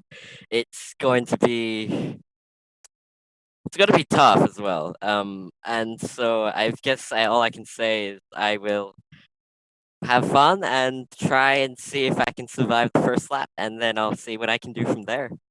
All right, that's a fantastic strategy. Keep a smile on your face. Thank you very much, Kaylin. We'll see you in race 2. And up next, I think we have time for one more interview. Des and Amir, if you don't mind me taking over again, let's go and speak to Ayman Hakim. Let's see if his audio is working this time. We're going to make sure he unmutes his Zoom. Ayman Hakim, what a race 1. That smile on your face. I love it. I was saying earlier, you wear your heart on your sleeve. We loved seeing you fist bump. How was that race 1 for you? Oh, I don't know. It's tense, that's for sure. And first of all, I would like to say thanks to everyone who supported my race, and hope you guys enjoy it. We definitely did enjoy it, and I'm sure your team enjoyed it as well, just as much as you. Now, you're still technically in with a chance of winning the overall championship when it comes to points. Now, in race 2, are you going to be driving while thinking about points, or are you just going to take it as another race? For sure, we like to see how it goes in a race. We wanted to have a best possible outcome for sure. Technically, yes, for sure, we are still in the championship, but we just don't want to pressure ourselves for right now. We don't want to pressure ourselves, so just keep calm and just want to take the race and think how it goes in the flow of the race. For sure. Well, that's an excellent strategy from one racer to another. Best of luck, and back to you, Des, in the studio. Thanks to Dan Woodruff. He is far away in the United Kingdom. The drivers are driving around the Bathurst track in Australia. We're here in Kuala Lumpur. It's by the magic of television and technology. We're bringing you some excellent entertainment, and the entertainment was provided by the drivers. And my word, in race number 1, did they pile on that entertainment. Here's the best of race 1. It started with Tadashi on pole. Tadashi would get the win, but Kaylin Chin forced his way into P1 pretty quickly. And Kaylin Chin was chased by Miko Nasi, who was desperate, as we'll see later, to get as many points as he possibly can. But Chin was posting fast laps as well. I think he posted the fastest lap of all. Behind then Tadashi and Miko Nasi once, twice tried to get around him at the corner of the quarry. Kalen, then this is all the contact. Kalen loses out, and it's Tadashi who comes through into P1, and Nakib into P2. Nasi decides, get out the way, Mika Hakimi. He's coming through. Get out the way, Nakib Aslan. He's back now into P3, but Tadashi's got himself there. Nakib was really, really aggressive, and he and Mika Hakimi very, very nearly came to blows. Once we got though down to the final few seconds, Miko comes past Kalen Chin, get himself into P2, will pick up 40 points for that, but he couldn't get the better of Tadashi. Tadashi picks up his 5th win of the season. Miko Nasi keeps his championship hopes alive because Naki Baslan came in 6th. Final results, please, Dan. And for those who weren't able to kind of keep track of all that carnage up and down the Orner, here are the race 1 final results. We've got Ayman Hakim in 1st place. There we can see the double points coming into action. 50 points in the bag for him. Nico Nasi in 2nd. It really is going to be a tight squeeze for P1 between the 3 drivers. Kalen Chin in 3rd. We'll see if his calm, cool and collected approach can work for race 2, followed by Troy Ayman. Mika Kimi there getting lots of points for his fastest lap as well, followed by Nakib Aslan. Keep an eye on him for the championship standings after this, followed by Alif Hamilton himself on his debut race of the E1 Championship, followed by Inigo Anton, Josh Perwin of Australia, and Arif Azmi. Great stuff, yes, plenty of permutations. Ammo is keeping us honest. He's got the scoreboard going, the point system's there unofficially, because there could well be race control brought into it. So much contact in race 1, Ammo. I was expecting there to be protests, but just looking over to Razmin, I haven't heard of any protests so far. Yep, our official race stewards have not given any word yet, but mind you, it's not the drivers who are actually going to go and to tell the stewards about this. It's their team managers from their respective teams who have to send the reports. So they're going to have to work overtime here to give as many reports that are legitimate as possible to you know, just make it fair for everybody for this championship. Especially given the fact that this is the most crucial stage of the season. Any single one penalty that is going to be given to one driver will affect the entire championship completely. Okay, right, I've just been looking over to race control, and I think I got there's 2 protests have come in, which is interesting because it may well affect the overall championship standings. Okay, race 2 is looming. Race 2 is coming up. It is a 30-minute reverse grid race, and I think if we can just get race control to get ourselves back into race 2. Final thoughts, Dan Woodruff, going into the final race of the season. You and an E-Racing virgin at the start of the year. Are you bought into this sport? I am. Can't wait for season 2, and I can't wait for this race 2. I think it's only going to go one of 2 ways. I think it's going to be very, very amicable, or it's going to be absolute carnage. We've spoken, there's a lot on the line, so the championship hangs in the balance of this race too. So we're just going to have to wait and see. Very amicable, my word. Not a hope in hell, my friend. Dan Woodruff over in London. We'll be speaking to him just a little bit later. We're only it's a shame that Alex Young can't be with us, but he's working with Formula 3 in Dubai, where he would be loving this finale to the season. Race 2 is just about ready to go. It's a reverse grid race.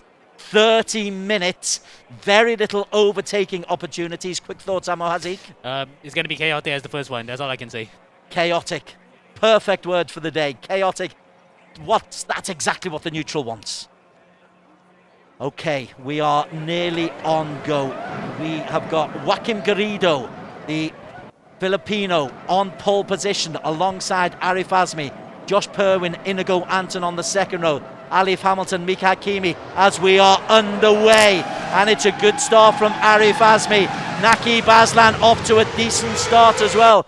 Nakib Aslan, I can tell you, has got himself into P7.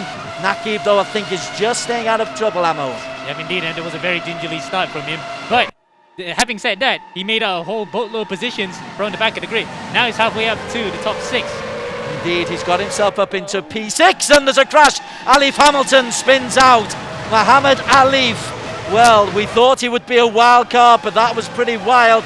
just not in the way we anticipated it would be. Arif Azmi, the teenager from Malaysia, has the lead halfway through the first lap. We got plenty of front wing and rear wing being flown in the background there. I'm not sure whose one is it, but I see Josh Perwin's name dropping through the order. In fact, I think Josh might have been involved in a secondary accident after Hamilton's first accident. So we have to wait and see. Yeah, there we go. That's Perwin, and he's off. Suspension failure. That's a complete suspension failure there. And I think he's going to be out of the race. Josh Perwin pulls out. Arif Azmi, meantime, has established himself a good half-second lead from Inigo Anton, and the fast Filipino, as Dan likes to call him, is looking pretty good there, is Inigo Anton. He hasn't had a race win so far, Inigo, but he's got a good lead, and at the moment he is in P2. I need to move away, though, because in P4, as Inigo just goes off in P4, though, is Naki Baslam. And he's got a Stratos teammate just ahead of him. There could be protection for Nakib. This could be good enough for the title. Yep, and we did interview James earlier, James Russell, their team manager. He said that there will be probably no team orders at play, but I think now, but it looks that the championship is well and truly on the line for Nakib. He's going to have to let go, and look at that. DRS for Nakib around the outside on the mountain straight. Easy move, up to third, and now mission is to catch up to Inigo, and hopefully he's going to catch up to his other stablemate for first. Hopefully in a neutral way, of course. Miko Nasi, let's talk about Miko Nasi. Currently in P9. He's got Yevon David just ahead of him. Miko must win. No two ways about that. Miko must win. And what's the points differential? 40. 40, so Miko must win and hope Nakib finishes, well, more than 40 points down on him. So that's about P8 or 9. In fact, out of the top 15 altogether. Oh dear, oh my word. Big ask for Miko Nasi. Do not write off the Finnish Singaporean-based driver, though. He's working hard to get past the Sri Lankan Yevon David, but on this windy S's, he's got himself a good position, and he might fancy the DRS coming down this long straight. Indeed, and coming through the Conroy straight, he might try to move on the inside through the chase, but look at that, no DRS this time around. I thought he was a second in it, but unfortunately, it didn't detect for him that time around, and he just has to wait around for the next detection zone to get at the Sri Lankan. But for now, that gap between himself and Nakib Aslan is growing ever bigger, with Nakib safely in third place at the moment. Let's go on to P2. Inigo Anton is surrounded by lime green Stratos colours. It must be a lonely place, must be like in a sea of sharks for Inigo Anton. He employs the DRS, currently in P2. 26 minutes still to race. Inigo! Contact with Arif, and Inigo spins! Arif spins, and Nakib hits him! What's happened to Nakib Aslan? Nakib! Oh, he's got away with it, but how much contact? How much damage for Nakib? And luckily he's on limited damage. He will not get that much damage. Well, fortunately for him. But oh, he's hit his barriers again! This has gone completely pear-shaped. This is what Miko Nasi and indeed Ayman Nakib would have wanted for him to happen to him. And now it has happened. Will he go around the entire lap safely? That is... The championship is just completely turned on its head. Wow, Nakib Aslan is breathing hard, and at the front is Kalen Chin. Kalen Chin once again benefits. Arif and Inigo Anton and Troy Ayman all survived. In fact, it's a Stratos 2, 3, 4, 5 with Joaquim Garrido down in 6, but Ayman Akin and Miko Nasi are picking their way through the field, Amo.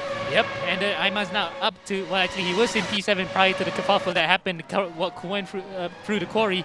But right now, Nakib's not that far away from him. In fact, for Miko's sake as well, it has actually shrunk. The gap has shrunk as Ayman goes into the inside of Joaquim Garrido and takes away 6th place. No, so Ayman Hakim, who must win again. He's got to get maximum points, and he's got to hope that Nakib Aslan drops out. Joaquim Garrido, one of the fast Filipinos, is dropped now into P6. Hakim is quite a distance behind Nakib Aslan. We, of course, do have the situation that there are pit stops as Miko Nasi tries to go on the inside of Joaquim Garrido, and Miko Nasi gets himself up into P7. So they are making their way up. It's Nakib in P5. Let's have a look at Nakib, because he's about to make a move on Troy Ayman, another of those lime green Stratos. Ahead of them, Inigo, Arif and Kalen Chin. We might want to actually be more careful the second time around, because what happened that first time could have easily ended in complete tears. And for Nakib again, another championship has slipped away from his fingers. So luckily he got away with it that time with no mechanical damage as far as we can see. And indeed, all his wings are still on him. So he still has a chance to hold off the drivers behind. But the advantage that he had from the two championship rivals that he had from behind him are now diminished. They're right behind him. He will be looking well over his shoulders. Just while it's relatively calm, I use that word advisedly, relatively calm, I do like to actually have a look around some of the drivers who won't be up the toppers. Who's that? Arif Azmi goes out. Arif Azmi goes wide into P5. There is no time to rest here. So Kalen Chin leads. Inigo Anton is in P2. And going round there is Troy Iman has a little move. But Stratos 3, 4 and 5 and Tadashi and Miko Nasi closing in. This is the procession for P2. Sorry those I was trying to get to you. There's just too much going on at the front. Indeed, and the fact that we just cannot take our eyes off. This one is for the championship. It's more important that we focus on the championship battle than the guys behind for now. They'll get their screen time after this. Indeed, indeed. Inigo Anton currently in P2, but the man in P1. Oh, Inigo! Ooh, he nearly caught the wall there, and it's like a, well, what's something lime green? It's jellyfish or something. They're just waiting to attack Inigo Anton, but look at Tadashi. Tadashi looking forward. Here he is in P6, and that's the lime green line that he's got to follow. I would say the Hulk, because it's like the Hulk's ready to smash him the up. Hulk, well said, young fella. And we're looking from Imanaki's view. He's got a bit of a buffer between himself and Miko Nasi, but I say buffer advisedly because it could easily be just a smidge between them. In fact, look at that. Miko has the DRS on Ayman Hakim, so he can actually still catch up to these guys. This train of drivers from 2nd to 7th will become the Super 5, I would say. Now, one thing we didn't look at was we didn't look at pit stop strategy, if there is pit stop strategy. How do you see this going? I would say it's a one-star strategy, as per usual. But the soft tyres just now can actually hold on for the entire duration of the race. So I think a soft strategy might be the way to go, especially for the guys up in front. Kalen Chin, fascinatingly, went on a medium tyre. And Kalen Chin is leading the way at the moment. That's a gamble. But so far, well, really good gamble because he's 2 seconds clear. It's 2 seconds to the go, and it's completely paid off for him because that's what he wanted, especially on the harder medium tyre. Well, there's no option or soft tyre here. Sorry, option or prime tyre, because that will be only 2 compounds. They have 3 compounds. No one used the hards except for just now Leona Chin, but I think they might have changed the tyre by now. So with the advantage for him right now on the mediums, he can go longer. And once he comes to his pit stop, he has a shorter amount of time to use the soft tyres, and he can use that to his advantage. Okay, let's look at Ayman Hakim Tadashi. He is still chasing the Hulk-like features of Arif Azmi and Troy Ayman and Nakib Aslan. He needs to win, and they've just got to hope, Miko, who's just behind him, and Ayman Hakim, they've just got to hope that Nakib Aslan falls apart in the final 21 minutes of this season. It would be so cruel for Nakib if he were to do that, because he has been an outstanding competitor, Nakib Aslan. 6 race wins so far this season, but Ayman Hakim has helped himself to 5, and so he's certainly done his bit. And Miko Nasi, if he didn't get that disqualification or that 5-point deficit in, what was it, round 5, Miko Nasi may well have been the man who was going into the final round with the big lead, but neither happened. Indeed, it's Nakib up into P3, who is looking rock solid. And indeed, judging by the way the championship is going to go, into the permutations, if things stay where they are right now, it'll be a 54-point advantage to Nakib, and that'll be enough to win the championship, no matter what happens now. That certainly would be. It's looking very, very good for Nakib, but this is Bathurst, and there are pit stops, and there are all kinds of traumas that have still got to make their way into this race. Nakib Aslan, though, is looking good. Look at his body language. He's bottom left of the screen. Amo, can you read anything from him? He's very stoic. Right now, that's all I can say. That level of focus might have ramped up to 200% in light of that really, really awful near miss where he nearly got taken out by his own stablemates and one of the Filipino drivers, who is actually now, he's chasing for 2nd. So, amazingly, despite the tire to tire, bodywork to bodywork contact that all four of them had, they're still in the race. They're still in the top 5. We also need to mention that Inigo Anton is in the battle for P4 and P5. There's $2,000 and $1,000. That can buy yourself a half-decent rig, and it can certainly make a season well worth it.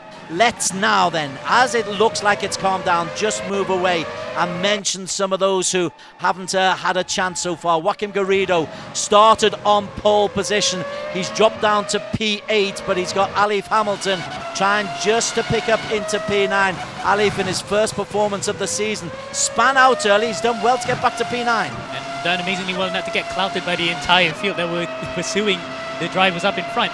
So right now, a good debut. 2 top 10 finishes is a great way to, well, he's not going to start the season anyway, to end this particular endeavor. As, Garrido loses it coming through the quarry there.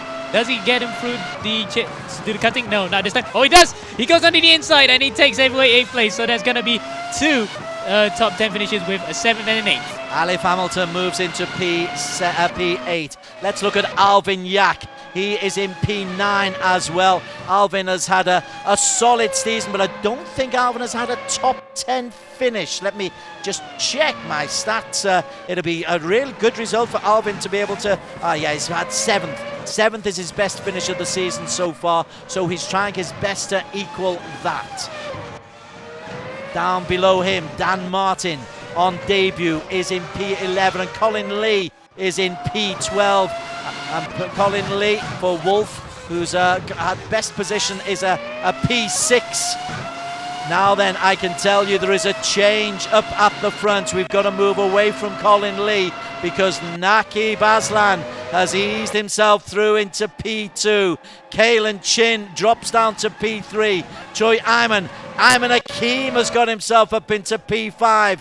He's battling hard, Ayman Hakim, with Arif Azmi. Arif Azmi is there. Ayman Hakim Tadashi in the blue has got himself in between the lime green Stratos cars, and he's trying to go around the outside of Troy Ayman and then might lose that place he's just won. Arif going up the hill, has to go around the outside and puts the brakes on. What happened to Kalen Chin? Actually, he was the one that was leading the race just now. He dropped to 3rd, but it might have been a mistake somewhere because obviously, look, he has not changed tyres yet. He's still on the medium tyres, so a mistake somewhere out of our sight while we were viewing the rest of the field. He's now dropped to 3rd. That strategy, that is a very, very extreme line that he was taking through Salmon Park. But that is, McPhillips Park. But wowee, the race's completion is now completely changing again. But for the Philippines, it's looking rather good because Inigo Anton, he's had a 2nd place so far this year. He hasn't had a championship victory. How they would be celebrating in the Anton household. How they would be celebrating on E1 championship in the Philippines. We'd like more Filipinos entering because they are very, very talented at this sport. Indeed, and we have plenty of drivers who are coming right.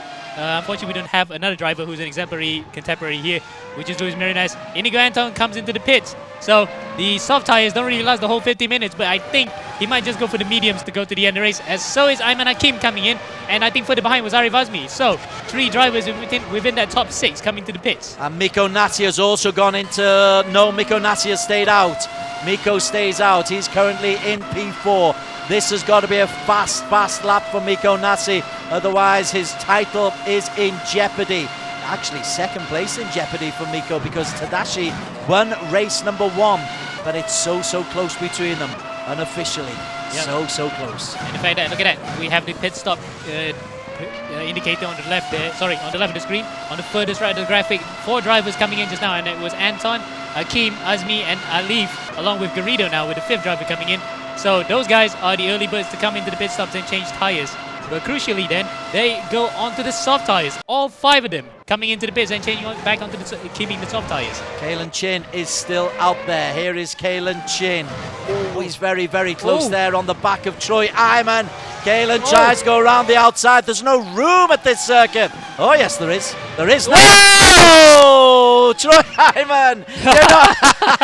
You're not meant to laugh, Kalen. It's bad. Bad lad. Yeah, there you go. He's shaking his head there. He knows that he should be laughing because he needs to focus. But what happened to Troy Ayman's front nose cone? It was gone. No wonder that the car went onto its roof. And I think he was involved with one of the EGG cars that was stopped within the S's. That might have been either Whelan Choi or Leona Chin. Okay, well, Leona is there, so Leona's still out on the circuit. So she's trying to pick up a place. No, it was Leona. It was Leona involved in that accident. I think Leona was the one that caused that massive accident that lost the front wing for the front nose cone for Troy Iman, and Iman went for a quick turn run on his head. Now she's going to turn back to the pits, I think, presumably to retire, because look at that. That's almost terminal damage. In fact, yeah, 100% damage on the car. Okay, now then. Oh, yeah, sorry, I'll let you. We're going to go for Leona and Whelan Choi. Sorry there. Alvin Yak, 3rd place. Best finish of the season if he could keep it. But right now, mind you, he has not done a pit stop yet. And the guys behind are only 26 seconds. Well, 25 now if we include Mikko Nasi, who managed to jump a lot of them. And now he's up to 5th. So that's good for him. So that's 25 seconds. And unfortunately for Alvin, his gap between them is only about 9 seconds. That's not enough to maintain that position. I need to take us up to the front. We are beyond halfway. Naqib Aslan has not yet pitted. This could be interesting. Naqib is the race leader. He's on soft compound tyres. He's taking a risk. Surely he's going to come in on this lap. Surely. Maybe. I mean, Stratos, again, we know that they come up with these curveball strategies where we can predict ourselves sometimes that they could really just throw a span into it. And look at that, he's staying out. No way he's going to do no stuff like what Mika did Road America. There's just no way the soft tires could withstand the battering that they had to go through here at Mount Panorama. Well, fascinating stuff. Kalen Chin is still out there on the medium compounds. He's in. Oh no, Kalen! Even the medium compounds decide that he's got to go in. So Kalen takes some liquid on board. We just ought to keep him bottom right of the screen. He's entertainment in his own right. I think that's his dad giving him. Say, okay, hi Dave. I know you've been talking in the chat a lot, so thanks for making an appearance via hand on this stream. So there we go. He's coming out now, and that was a weird angle for him to go into the pits to begin with. I'm surprised that the pit crew managed to actually service this car. Naqib Aslan is the man who's in P1, which means Alvin Yak is in P2. Alvin Yak just 17 seconds down. Go on, Alvin. Let's do a strategy where you stay out there. See if soft can last for 30 minutes. Big ask. And in fact, I think that was him that spun, or either it could be Colin as well. Spinning in between that mid-bag that caused that almighty shunt at the back that also took out Josh Purwitt. So, yeah, this is now a game of strategies. Will the drivers who are still have not come into the pits yet stay out, including with Daniel Martin as well? So the 3 drivers out in front right now provisionally, who have not stopped yet, might have to do so within the next 12 minutes that have to remain. The real interesting one, as far as I'm concerned, as Dan Martin try in P3 is Naqib. He didn't go in last time. Where is he on this lap? Ooh. This time Naqib Aslan. And he does. And I think that will be a signal for both Alvin. In fact, Alvin is probably going to come in anyway, and Daniel Martin to come into the pits and change their tires. This is crucial now. 22 seconds between him and Mikko Nasi. What does he come out when the pit stop cycle themselves? Well, here is Mikko. Mikko will be desperate to come out in front, even if he can't win the championship. He'd love to bloody the nose of the potential champion. Mikko Nasi needs something of a miracle. The Finnish driver based in Singapore. Such a really good exponent of this. And Naqib comes out ahead of him. It's not far ahead of him, but Mikko Nasi is chasing Naqib Aslan. And a bit of a wipe on the nose there. It's like, okay, bro, game on. This is going to be a straight fight for the championship here. Now this might not be enough. Mikko will still have to win this race, and for Naqib to have an absolute mechanical melee to actually prevent him from winning the title this time. But Naqib is in prime position. Mikko just has to become the fox to chase the tortoise here. Sorry, the rabbit chasing the tortoise here. Sorry, my Sort out your similes, my friend. Okay, I understand though. Naqib in P2. Alvin Yak is our race leader as Dan Martin takes the drive-through penalty. Naqib, wow, Naqib has picked up a half a second since he came out. He got those tyres very, very quickly hard, nice and warm.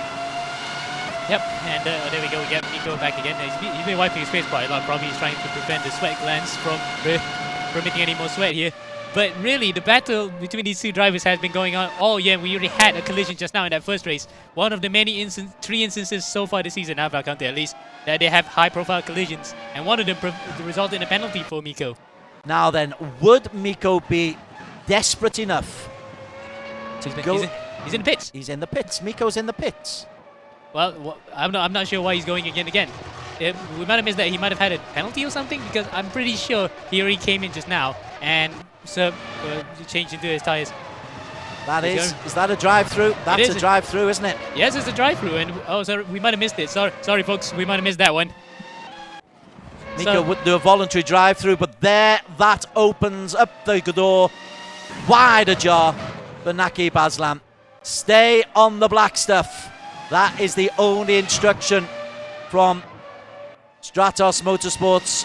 James Russell, this is yours to lose. Inigo Anton, pride of the Philippines, in P2, but under pressure from Ayman Hakim. Tadashi is relentless and tenacious, and Tadashi will be looking for a P2, because if Nasi is struggling down in P7, as he is, this is potentially worth $1,000 difference. Indeed. And the fact that Inigo Anton here has Arif Azmi wrapped up here right now. He's got 5th place secured. Now with Mika Hakimi actually right well down in 9th place. In fact, he was involved in that first lap incident.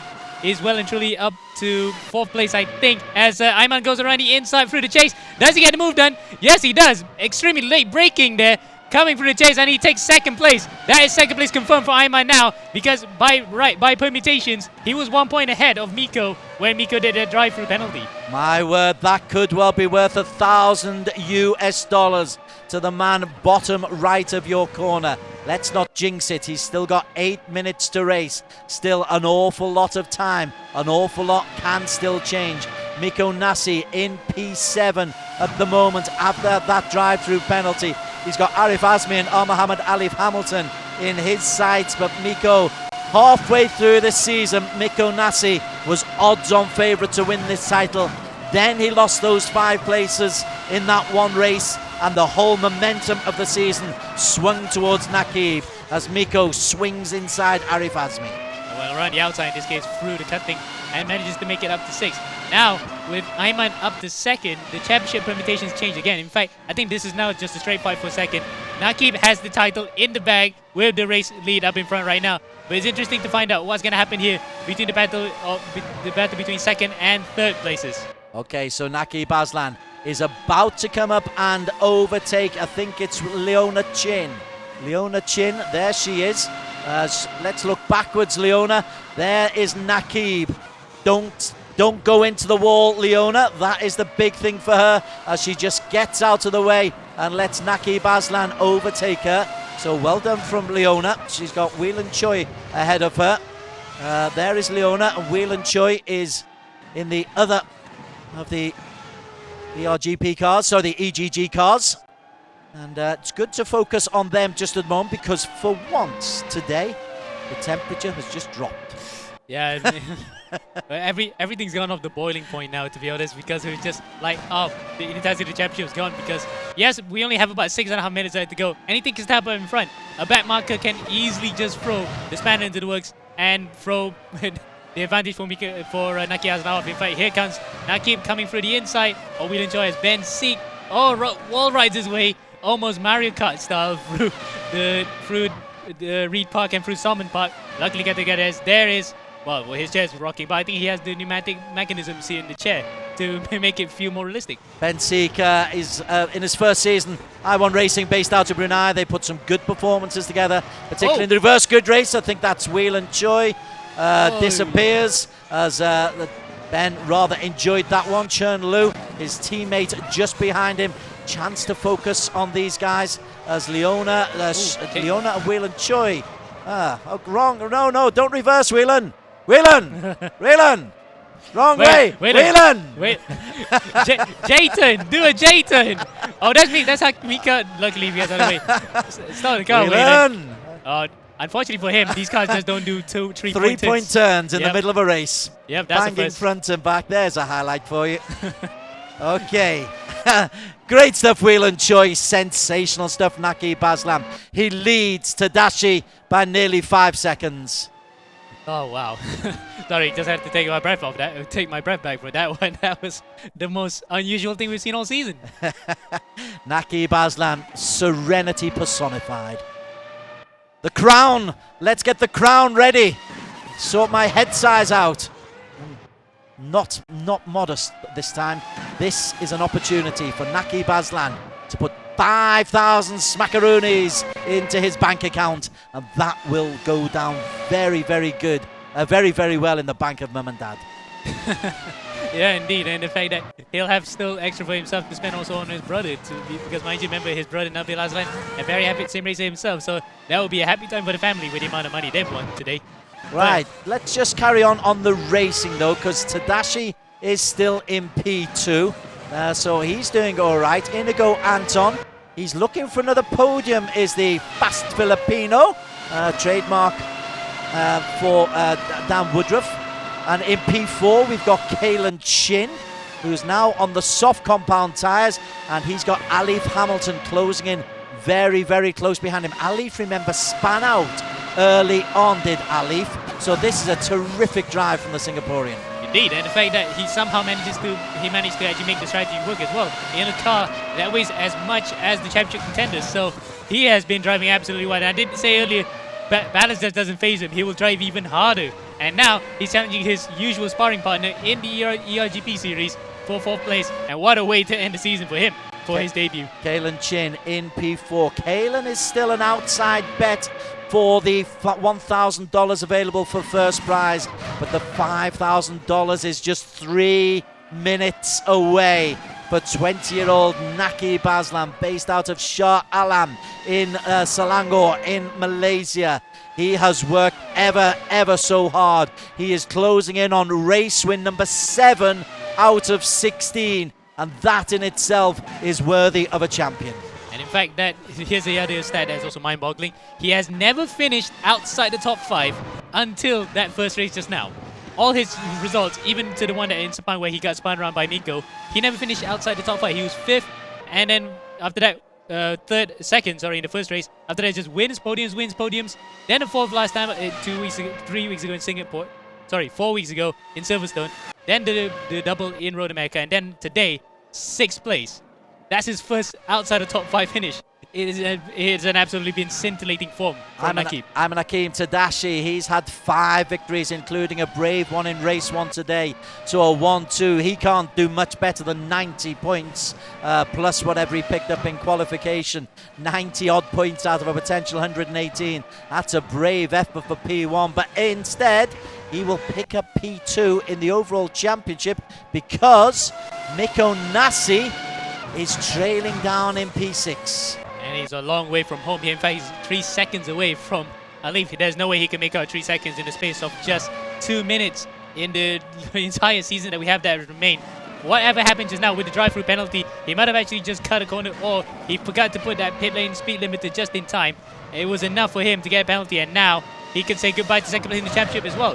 What looked so promising initially has now turned completely pear-shaped. Certainly has, but let's focus on Naqib Aslan. This is virtually the lap of honour, is it? A lap and a half of honour. He's got one more after this, yeah. He's driving too quick, Naqib. 6 seconds clear of Ayman Hakim. He started in P12, got up to P6 by the end of lap number 1, had a battle to get into P1, and is now in P1. Yeah, and the fact that, well, we're running out of superlatives to describe for Naqib right now. He has driven flawlessly well in this race, at least. That first race was rather ragged, including some of the collisions he had with championship rivals and to a certain extent his own stablemates in some places. But he's kept his head together for this round. And yes, despite the rather small blip from that first race where he was in 6th to break his streak of top 5 finishes, he's well on his way to win the championship here with yet another victory. What a way to end the season for him and to get that $5,000 in prizes. On the final lap of a 16-race season, we have taken you all over the world in virtual capacity. We've got competitors coming from all over Southeast Asia and the Asia Pacific region, and it's a local lad, Naqib Aslan from Malaysia, who is going to pick up the crown.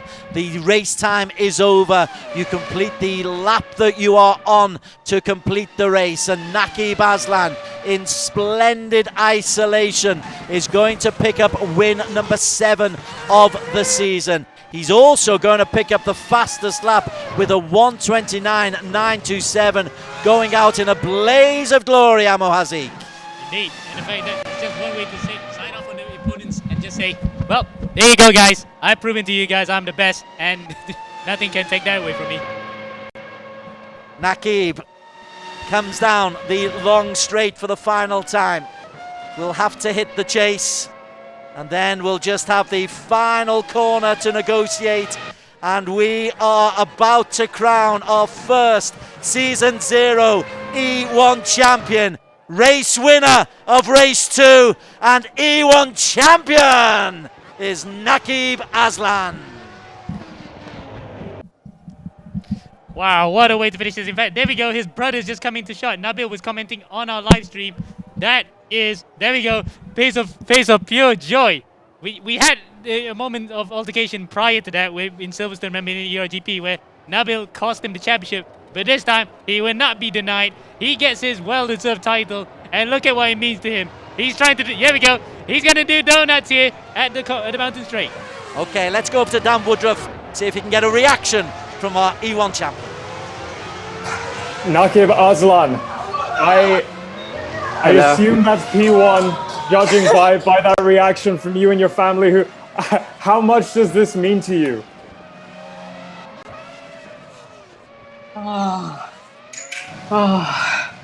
Thank you so much. I'm speechless. It's been such a tough one. I don't know where to start. Firstly, huge thank you to James, my team, the teammates, Arif, Troy, Yevan. They worked so hard this season, helped me so much this season. As you saw, my family. Do they want to come say hi? Get them to wave on camera.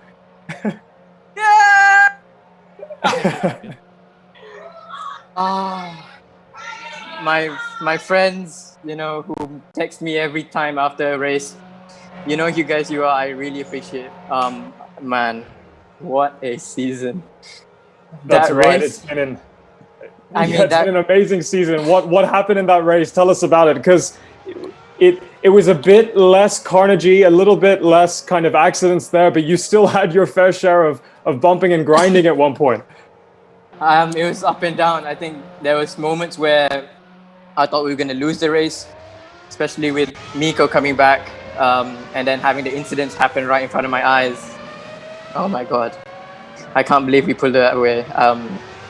It's insane. And at what point did you know? At what point did you know that you had won the championship? Honestly, not until the final corner. The final corner was the one. So yeah, the final corner until I crossed the line.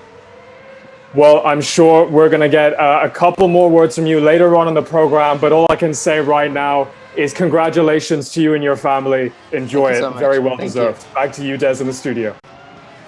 There is the final confirmation. Ayman Hakim second, Nakib Aslan taking it. Nakib was the race winner. Miko Nasi, consolation of a sort in that he posted the fastest lap. Kalen Chin in P5, Inigo Anton 4, and Ayman Hakim in P2. So Nakib Aslan was in P1. So, well, in the end, the cream rose to the top, and the cream is called Nakib Aslan, Amo Hazik. Deserved? Very much so, after what he has done for his team. In fact, we got a bit of a correction for that previous one. He has finished top 5 for the entire season. He has never finished outside of that. It's almost akin to Michael Schumacher back in 2002, where he never finished worse than P3 for the entire season in F1. That's how good he was, and that was championship form that he showed. Indeed. Our thanks to Alex Young for putting this whole series together, but most important, of course, to the drivers themselves. We're going to go for a quick break. After the break, we're going to get reaction from all of the main guys. We'll talk to Miko, we'll talk to Ayman Hakim Tadashi, who really gave it a big go. We've got to talk to Whelan Choi as well, after his reverse lap almost. That is all coming alongside highlights and all of the final confirmation of the money, where the money is going to. That's coming after a very short break. You are watching the E1 Championship finale.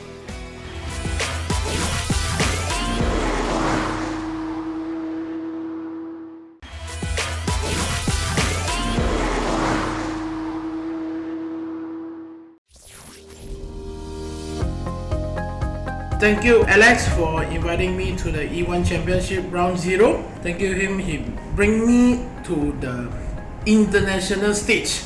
Thank you to Alex Yong for inviting me to join this awesome race, and thanks to all the E1 racers to not knock me off the track. Finally, I would like to thank my team manager Akina Teo for the training, also the setting up and being the spotter, and also calculating the fuel load and the time to pit stop.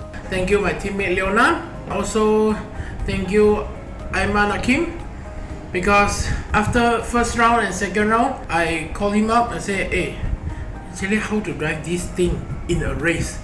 He teach me a lot of technical thing and also about strategy, about how to set up a car.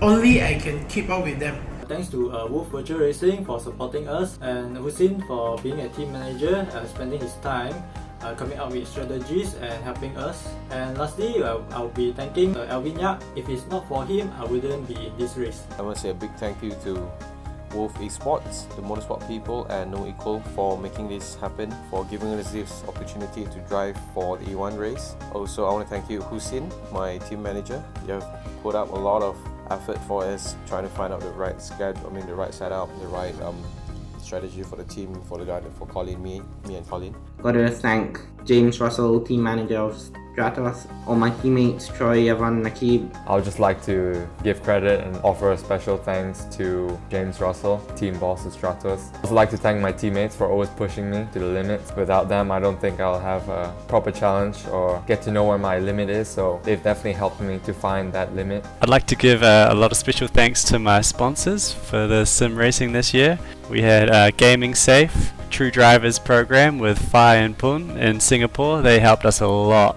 And a huge thanks to my teammate for being here with me on this journey and our technical support. It's been a really good time and proud of what we've achieved. So much love coming in. Come the season's end and all the scrapping on the track, it's all forgotten, Amo. What is it with you racers? We can put it aside because, all the hot stuff's out of the way. The adrenaline has died down completely. Now it's just up to how it feels towards the end of the season, and for some drivers, they just want to look forward to the next one and just take a break from this after the end of the season. We have got a season 2 of E1 Championship coming up in March, but let's just get through season 1. We've got the little matter of announcing officially where the money is being spent, because fundamentally you do want to win prizes. But firstly, we'd just like to show you how the final race of the season, race 2 at Bathurst and race 16 of the season, was won by Nakib Aslan. Yep, that's right. And to that point, we've got season 2 coming up, so I'm going to do it again, guys, as I do on every single episode. Follow us on social media, because there will be another season coming up, and you don't want to miss when those dates will be. So follow us on Facebook, where you can also catch all of our races that have happened earlier on in the season, because we did have the live stream. So on Facebook, we're the E1 Championship. We're also on Instagram and Twitter with our handle at E1 Race. Now, you were right, Des. We've got a lot of comments coming from the main men of the hour, the drivers, coming soon. But first, we're going to have the highlights that Des, you'll walk us through first. My apologies for getting the link wrong. This time, let's go to the highlights. And there was a race in which Ayman Hakim Tadashi and Miko Nasi had to win. Race 2 saw a decent start from Nakib Aslan. He got himself up into P5 very, very early on, and it was all green. Josh Perwin span out in spectacular fashion. Miko Nasi needed to get off to a red-hot start, but as you can see, he was struggling down in P9. He worked hard. Inigo Anton was involved in a spectacular incident. Nakib nearly went out of the championship in that incident, but with damage low, he was able to get away with it. And that enabled Ayman Hakim to get through the little bit of the carnage, and he made his way through. Inigo Anton was always there or thereabouts in this race. It was a really good performance by the Filipino. We'll hear a little bit more from him, but it went a little bit awry after he went in. Then the most spectacular crash of the season takes its bow. Inigo Anton back into P2 as Tadashi. I think we're going to see Tadashi forcing his way past. Tadashi gets himself into P2. there Tadashi would finish, because ahead of them, Nakib Aslan had been absolutely superb. Wheel and Choi, take a bow, my friend. That is a unique highlight. Nakib Aslan with the ultimate highlight. Race win number 7, and the E1 $5,000 US championship goes to the 20-year-old from Shah Alam. Nakib Aslan, congratulations, my son. And, well, with that was Nakib. He had a dodgy race number 1 where there was a lot of contact. He came through a lot of traffic to win race number 2. We're going to get an awful lot of post-race analysis and interviews with a man in London, Dan Woodruff. That's right. We've got a couple interviews lined up, and the first is Tadashi, Mr. Ayman Akim. Ayman, how was that? Another podium finish. Points super important. How was that race 2 for you? Chaotic, that's for sure. That's very chaotic. I don't know, man. I started at 11. I knew there's a lot on the line, so my engineer kept telling me to play, don't lose it everything now. So thanks for that. Thanks to Kaiwan. Thanks to Abisu for that. Really, thanks for that. So that's right. First of all, I would like to say congratulations to Nakib. Well-deserved championship. I mean, he's had a lot of tough year behind him, but I guess he can put it to the rest right now. So congrats, Nakib. You done well for this season. Try to catch you up for the end, but I pushed the limit to my car, so I don't know. Yeah, congratulations. That's right. So definitely been an excellent season from you, and that strategy that we've heard other drivers employ, taking it calm, cool, and collected, especially in race 2. Now we know that Nakib's probably officially going to walk away with the championship, but have you and your team been calculating the points during that race 2? Was your engineer talking to you in your radio, telling you what position you were at what time? All the time. I mean, all the time they updating me what's position I am, and that's where Kaiwan and Abby come in and literally just calm me down and say, hey, you got time here, then do something rash and just don't drop the ball now, Yeah. Well, it looks like that strategy paid off. We'll get the official results for the overall championship very soon, but I just want to say thank you so much for the season. It's been great seeing you throughout the calendar. It's been fantastic. Lovely little drawing. Yeah, that's credit to my friends. So Rain, I know you're watching. I love the drawing. Thank you very much. Thanks to everyone as well in the Comic Festa committee. You guys are rocks. The guys at home, you guys are rocks as well. Thank you for supporting us. Keep supporting us for the next season as well. Ciao, guys. Awesome. Well, great bit of fan art. Great reaction there from Tadashi himself. Let's move on to another interview. Let's go and speak to Miko Nasi. We haven't spoken to him much this round. One of the drivers that was in for a shot of the title from day one. Miko, tell us how your race 1 and race 2 have gone. It's been absolutely hectic for everybody. How was it from your point of view? Yeah, hey Daniel, that was an intense race, or 2 races. Race 2, just we nailed the strategy, I think, but I threw it away by releasing the pit limiter when only my front wing was across the line rather than the whole car, I think. So that was unfortunate. So would have been a nice battle with Nakib otherwise. Is that why you had the drive-through penalty? Yeah. It was front wing across the line, not enough, I guess. Transponder wasn't there yet. Well, that is motorsports. It's always those little margins that make the difference between winning and losing. Have you been calculating your position throughout? Do you know where you're roughly finishing in the championship? Yeah, if there's no penalties and stuff, we're 3 points behind Ayman in 3rd place. So a little bit disappointing to drop that 1 place. All right. Well, last question for you. We've always spoken about your incredible racecraft throughout the season. So tell us about what it's like overtaking on this circuit. What corners are the best ones for it? Well, it depends a lot what your downforce settings are. So in these races, we had maybe the most downforce of anyone. So had to go a bit crazy in a few places, but made it more fun.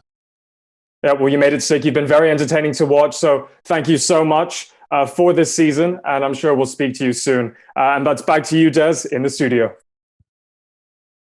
Thanks, Dan. Yes, I'm not going to let you get away scot-free. I keep looking over towards Rasmin just to see if there's any race control issues. It's mainly thumbs up, I think. There's not too many problems coming their way. But it was a great battle between Tadashi and Miko Nasi. But Miko getting that drive-through penalty, that was devastating for him because it would have been nip and tuck between him and Tadashi. That was a question, mate. Sorry, you cut out. What was that? He's a long way away. Okay, let's change the subject. I believe we can carry on the interviews. Dan, he never did listen to me, Amo. Nobody listens to me. Let's talk to Inigo Anton. So Inigo, the fast Filipinos, as you like to call him, he had a terrific day. We didn't speak much about him, but he's still in a real hunt for the prize money. Take it away, Dan. Yep, that's right. Okay, I'm ready now. Inigo Anton. Inigo, race 2, fast Filipino. As Des always says, I've started to trademark throughout this season. It's been great watching you progress from the start of the season to now, really putting in strong, top 5 strong finishes. How was that race 2 for you? Because at one point you had a shot of actually winning the race.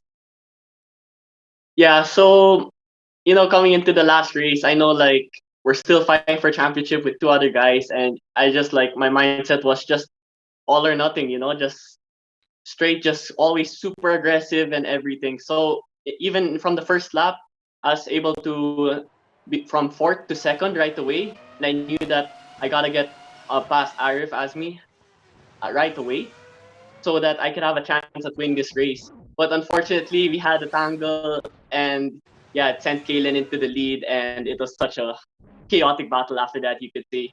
But coming into that race, I wasn't really looking for the lead, for the win. I was just trying to, is there still a championship on the line? So still trying to play it safe. But yeah, overall at the end, I don't know how I managed to able to stay in 3rd. I think our strategy was really good. We kind of undercut other people, and yeah, just a good way to send off the season. I'd like to just thank my team again, GT Rachel, Eurasia Motorsport, for all the support. And also congrats to Nakib, just such an alien, for winning the championship. He's amazing. I do want to quickly touch on that strategy. How much were you depending on it to kind of cut you through the front? Because you were actually the first one to pit. Yeah, so my strategy there wasn't really to gain a lead. It's just more to fend the other guys behind Nakib, because I knew after the pit stops, Nakib would be ahead of me because of his just general pace. So my strategy was to fend off the other guys by doing an undercut and having my outlap quicker, so that I still have a gap between the other guys, and so I can get into the finish. And it worked, I would say, because Kalen was 0.5 or 0.6 at the end. So I would say if I didn't pit that early, he would have gotten past me. So yeah, it was an amazing strategy. It worked out. Well, it's great to see that synergy between the drivers and the engineers and team managers all coming to fruition. Inigo, thank you very much for this season. It's been great seeing you progress, and I hope to see you in season 2. Back to you, Des, in the studio. Okay, keep listening, Dan. I'm going to ask you a question, okay? Alrighty, so we've had season 0. We focus about the guys up at the top, but it's not just about the guys who have got a chance of winning the money. We gave real good experience to people. We allowed qualifiers to come through on ERGP. The likes of Dylan Tan got races. We got Gonzalez from Philippines. Didn't really mention him today, but good racers, all getting good experience. And we also had those with a little bit less talent, perhaps, than they thought they did. And I'm thinking particularly of Whelan Choi, and he gave us a career highlight, a race highlight today, a remarkable reverse lap. Can you ask him about it, please? Whelan Choi. Now, I want to get into your background in a second and to see how your seasons kind of progress. But first, the camera at race 2 just managed to catch you when you were spinning on the infield section, and you pulled a pretty awesome 3-point turn. What happened there? Actually, I was spun because I just changed my front tire for the pit stop. I want to save my time because I lost my front wing in early. So, I spun. So I see, hey, He's number one on my back. I cannot mistake. Boom! I spun. So I just see a lot of cars coming because I have the list that people just 2 seconds behind me, 1 second, 3 seconds. Oh, I was like, oh my god, cannot. I have to reverse. I go aside because I can't block people, right? Well, it was good to see that you were very considerate with your reversing. We saw you stop. I just want to say that you probably don't know how difficult it is to reverse in a Formula car in real life. That's actually one of the most difficult things you can do. So you did it and did an excellent job with it. I do want to ask though, we have mentioned a couple times that you are our celebrity driver, but you don't actually have any racing experience. So what's it been like to progress from round one at Sepang all the way to Bathurst, and what have you learned this season? I learned from a lot of you. I watched the replay. Every round I watched the replay. How they drive, how they consistent on every corner, every circuit. Even now, I know how to learn how to drive. I put the AI to the highest rate, and then I beat them. I try to beat them. If I am 3 or 4 seconds behind them, I'm okay to join with their. That's how I do. Now you of course you have been getting some training as well from Ayman Hakim at Team RSG. Yeah, Ayman, not really training. Some like what we call it, consultant. So I asked him a lot. How do you do a car setting? How you gonna race in this pressure? So I talked to him. Then I learned. So after that, I still pretty okay. Well, I hope it's been paying off, and I won't ask if you've been paying Ayman for that consulting, but it's been great having you with us this season. Best of luck, and I hope to see you at season 1 of E1 GP. All right. Back to you, Des.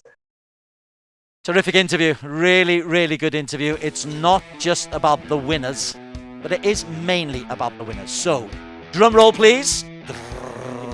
I believe we can announce officially the winners after one commercial break.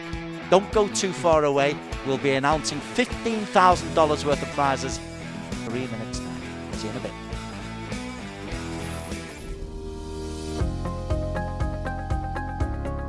I would like to say thank you to GT Radio Eurasia since they gave me this opportunity to race. I would also like to thank Alex Yung for hosting an awesome event. Firstly, of course, I'd always like to thank my parents for always supporting me and always giving everything that I need to do my best in this championship. I'd like to thank the organizers, especially Alex Yung, for giving us a whole new world, a whole new opportunity while during these times have escape, you could say. I'd like to thank Martin Quick and our team manager, Sir Mark Goddard. A special shout out also to our race engineer, Lipantan, for teaching me so much during this championship. I would have not done what I've done in this championship without him. I'd like to thank mainly Daniel for being my teammate, those who organized E1, Alex, Daniel, Des, and everyone in EGG Network. My father for helping me in setups and just being there for me, watching me.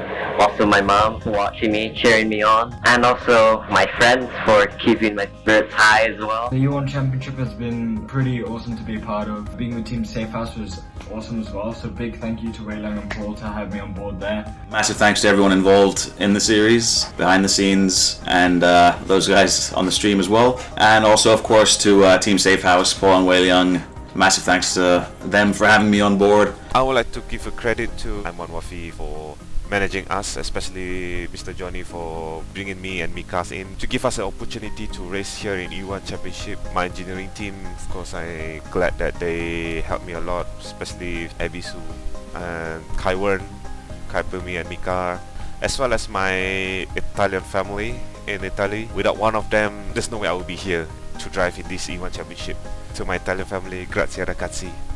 I would like to thank everybody at RG for making this possible, for giving me the opportunity to race in E1. Everybody at Blue Steel for helping me out with throughout the race. Everybody at AFP for always helping me improve as a driver. And most importantly, I'd like to thank my dad, who's been very, very supportive of my racing career. We have to thank all the officials, Alex, Des, Daniel. They've put it together, they've made this happen. Main thank you I think I have to give to Stratus Motorsports for pulling me in, for giving me the opportunity to take part in this race. It's a real honor. Huge thanks to James Russell, our team manager. I think he's helped us throughout the whole journey.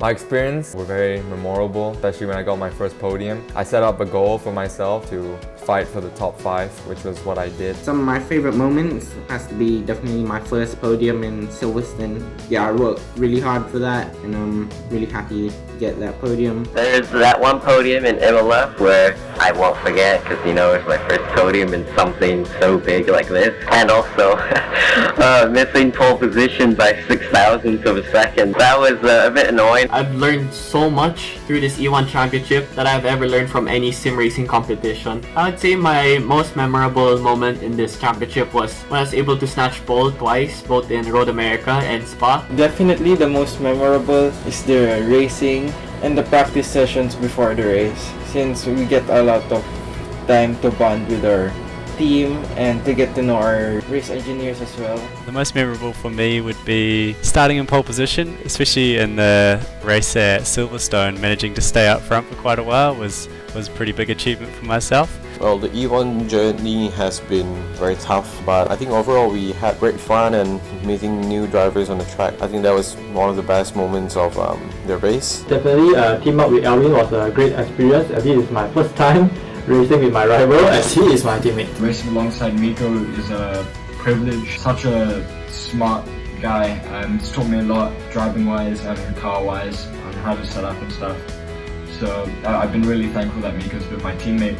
So I think maybe some of the best has actually been just the interaction within our team during testing, before the races, after the races. The races themselves, I think things like Imola and Dubai, where we had really good pace and the results were decent as well. Winning the first race in Sepang and the double victory in Silverstone. Silverstone makes it a little bit more interesting because I was having a little bit of a bad week before that. Probably Spa and Road America were one of my best races, and those were one of the most memorable moments. Multiple battles with, Miko, Mika, Ayman Hakim, Alistair, and even with my teammate. This is what's special about E1. It gives you memories that are going to make you feel good about yourself. Yeah, these memories, it's a good one, and hopefully I'll carry it forward into the upcoming races and championships that I'll be taking part in.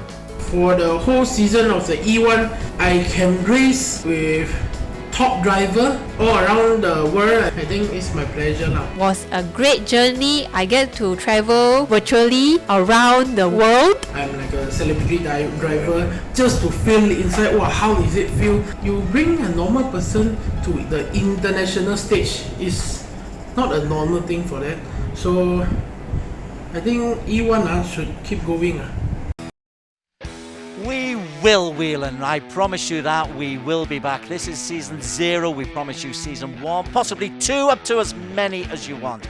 Great comments, great highlights of the season. Amo Hazik has been in the commentary box for the last 3 editions. Your highlight, Amo, quickly? I can't pick any one of them because the racing has all been great, even when I was watching from the sidelines. So to pick one is an absolute disgrace to the other great moments of this championship. So I'd say it's been a great, this whole championship has been great moments. Okay, let's go over to Dan Woodruff, who is in London as we speak, but virtually hosting the show. Dan, yourself, highlights for this season, because a bit like me, you're brand new to this sport.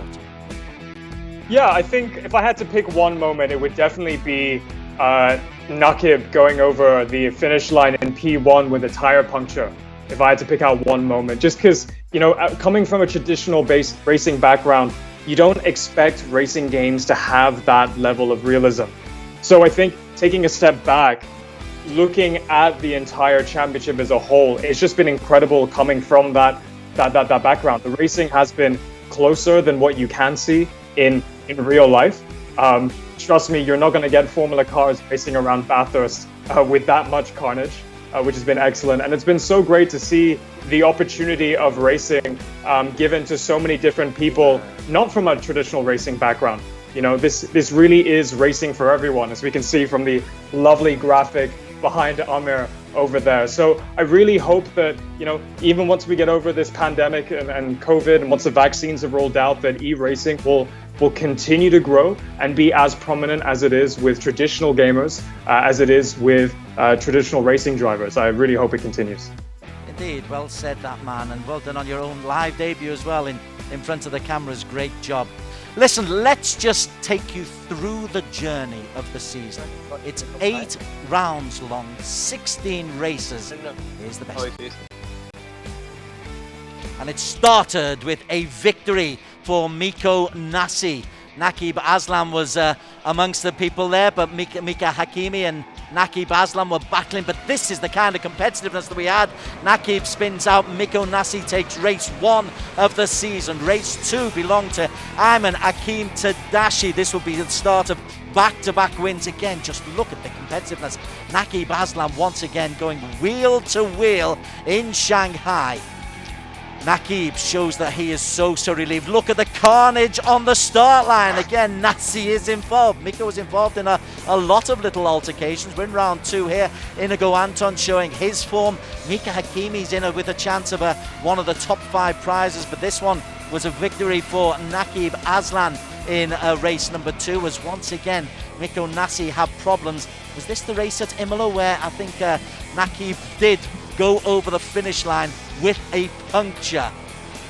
And again, there's great contact in these highlights. Nakib gets through in Spa-Francorchamps. We're on to round 3 now here, and this was the stage where we thought that maybe Miko Nasi was actually going to take the title. Once we moved on to Silverstone, no, it had all changed. And a double for Ayman Akim Tadashi got him into the championship chase. Back-to-back wins here, 2 of his 5 in 16 races. Road America would be a problem for Tadashi though, as Nakib Aslan got back-to-back wins and barged everybody else out of the way. Miko Nasi's championship hopes ended with that spin. Nakib coming home back-to-back and then into round 8 that we've just been through in Bathurst. It was carnage in race number 1.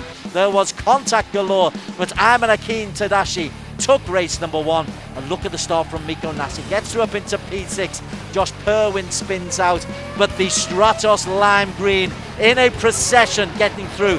Nakib surviving that. That one disappearing, and Whelan Choi giving us a highlight to remember. Nakib though takes the victory, gives us the spin, and he is unofficially, we must say, the champion, because there are still protests going in. But Dan, give us, drum roll, the title winners. Yep, that's right, Des. Well, we're changing things up a bit. We're going to go straight into the overall Drivers' Championship standings. So, as we can see, we've got the table up there for the top 10. Let's start with our 6th to 10th place. So, in 6th place, we have Kalen Chin, just outside of the top 5. You know, he's been so unfortunate in the first half of the season. Really should have been higher up there in the first few races. But to be in the top 10, I'm sure he's going to be very, very proud. Followed by a Stratos trio. We've got Scuderia Stratos, Troy Ayman, also putting in a very, very strong performance in the last few races. Followed by Yevan David. Unfortunately, he's just had so many technical glitches, including in race 2 as well. I understand that his computer crashed again.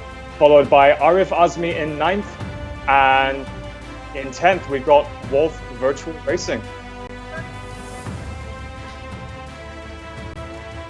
So here we go. Top 5. In P5, we've got live reaction cam here from all of our drivers. What's the combination going to be? We have in 5th place, drum roll, Inigo Anton in P5, the fast Filipino, true to his name. He's going to be happy with that. He's going to walk away with $1,000 cash prize. But we're going to bump it up with another $1,000, with $2,000 up for grabs in P4. Drum roll, please. Mika Hakimi. RSG, there we go. We got fist bumps all the way around. He's going to be happy with that, with his with his Mika styled helmet. There he is, punching the air. Love it. Showing off his logo, Mika Hakkinen style. That's great. And now, top 3, the one that we're waiting for. Even more prize money up for grabs. In P3, we have Mikko Nasi. There we have it. the cool Finn in P3, walking away with $3,000 , and that means we know who's going to be in second place, and that means it must be Tadashi. It is Ayman Hakim putting up the heart logo for everybody, and Nakib Aslan. We heard so much emotion in his voice. There he is, celebrating with his family. P1. Congratulations to our top 5.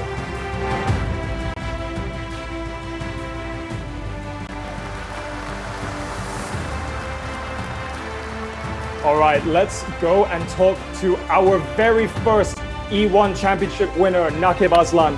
We spoke to him a little bit earlier on in the show, but Nakib, now the limelight is well and truly yours. You've got a lovely golden halo around you. You've got your little trophy next to your name.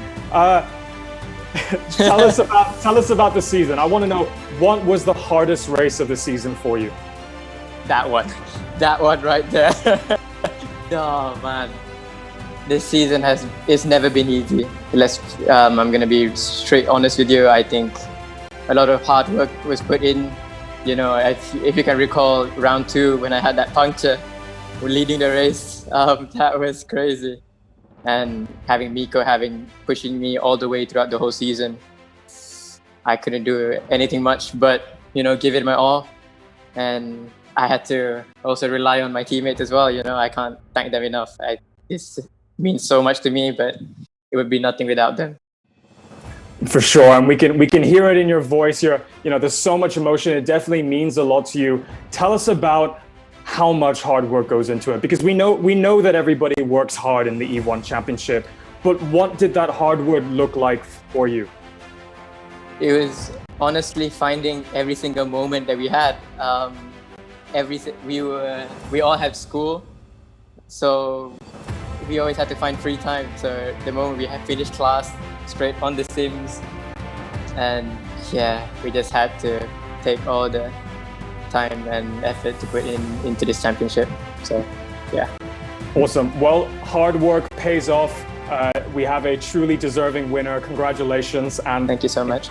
Enjoy the cash prize. Thank you so much. Back to you, Des, in the studio. Thanks very much. Again, a very gracious interview from Nakib Aslan. He really is a mature 20-year-old. So, listen, we've got to cross the I's and dot the T's, so we just need to go through to exactly what happened today as to how we got those results. There were protests. There were 5 protests that had to be dealt with by race control, but those are the closest results that we have got. So let's just review what happened in race number 1, which was a victory for Ayman Hakim Tadashi, as we call him, the anime the lover. Mikko Nasi picking up 40 points for second. Kalen Chin in third. Mikko got 10 points for pole position as well. Troy Iman for Scuderia Stratos 26. Mika Hakimi, the fastest lap. He was very quick today. Mika Hakimi alongside Ayman Hakim in P5. Nakib struggled through in P6. That opened a little window. Muhammad Alif Hamilton in 7. Inigo Anton. Oh, I thought he did better than that. Josh Perwin. Good performance from the Australian. Hope to see more of him next year. Arif Azmi completing the top 10. That was race number 1. On to race number 2. And it was a victory for Nakib Aslan, the champion, ending up in style around Bathurst. Tadashi adds a P2 to his P1. Inigo Anton, that's a better result. He had a really good race weekend, did the Filipino for the Eurasia side. Kalen Chin, a good performance from him today around Bathurst. Home circuit. Mikko coming up in P5 and picking up the fastest lap for 24 points. not enough. Listen, he was just 3 points away from the overall P2, and that's cost him $1,000. Sorry, Miko. Ali for another P6. Arif Azmi another good P7, and Mika Hakimi competitive throughout this season, P8. Joaquim Garrido and Colin Lee completing the top 10. What that does means the overall results for today saw the best results going to who else? Ayman Akim Tadashi, 98 points out of a possible 118. That's a terrific performance. Miko Nasi, 74. Those two, Dave, as good as they possibly could, but Naki Baslan, 72 points, won the day and won the championship. Kalen with a good 60-point haul. Inigo, a very good 50-plus haul. And Hakimi, very, very good driving from the 17-year-old and from 15-year-old Arif Azmi and 16-year-old Troy Ayman. We've got teenagers galore. The future looks really good for E1 Championship. The overall championship standings then, just for confirmation, I believe these are now official. I think Race Control have agreed with everything, but I won't say that. Just look out on our Facebook pages for confirmation. Nakib wins the title though by 63 points. But look how close it is between Tadashi and Nasi. 3 points costing Miko $1,000. 4 points costing Inigo Anton $1,000. But Mika Hakimi's happy. Kalen Chin outside the money but very creditable. And Troy Ayman, Yevon David just 13 years of age. Arif Azmi just 15. And the Wolf VR team, Colin Lee, in completing the top 10 of a really, really competitive season. Team Championship standings, and the winner is Stratos Motorsports. 4 points clear. Wow, that's a lot closer than I anticipated. But 521 points over 517. Safe House coming in third. Scuderia Stratos fourth ahead of Your Asia and Black Wolf. ERacing GP drivers doing well. That's a good result for those guys. They qualified. They had to qualify. Most of the racers drove just one race. Some got as many as 2 or 3. I1 Racing and Wolf VR, welcome to ERacing. Delighted to have you. And the talent, the guest racers from EGG picking up 27 points throughout the season. So that's the I's dotted and the T's crossed, and the season is over. Season 1, which is the second season, if you understand, but season 1 is coming up. Dan, you've hosted generally from this chair. It's been great to have you over in London, and a slightly different role. Your analysis there was top draw. You clearly missed the racing. When are we going to get you into a sim? Whenever you guys will have me. I tell you what. To the EGG team listening now, if you guys can set up a rig for me in the studio, I'll happily host and race at the same time. So these guys better watch out. But E1 this season has been fantastic. It's been exciting to watch. So thank you so much, guys, for having me. As you rightly said, I incorrectly said earlier on, the next season isn't season 2, even though it is the second season. This is season 0 now, so the next season is season 1, and the dates for those, when it's going to happen, more information as to who the drivers are, will all be released on our social media pages. So make sure that you follow us on our Facebook page at the E1 Championship and on Instagram, on Twitter with our handle at E1 Race. But from me in a cold and not very sunny London, thank you so much, guys. Stay safe, and I'll see you guys next season.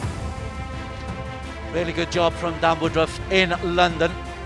And what we are going to do is we're going to wrap up the season with a couple of thank yous for ourselves to Jessica, the director, to Amitsa, who's been looking after the results, to Razmin in race control, and Jimmy, the game guru, to Amo, and to Alex Young, of course, who is the architect of this whole E-Racing series on E1 Championship that we have on Astro. But most importantly, to the drivers.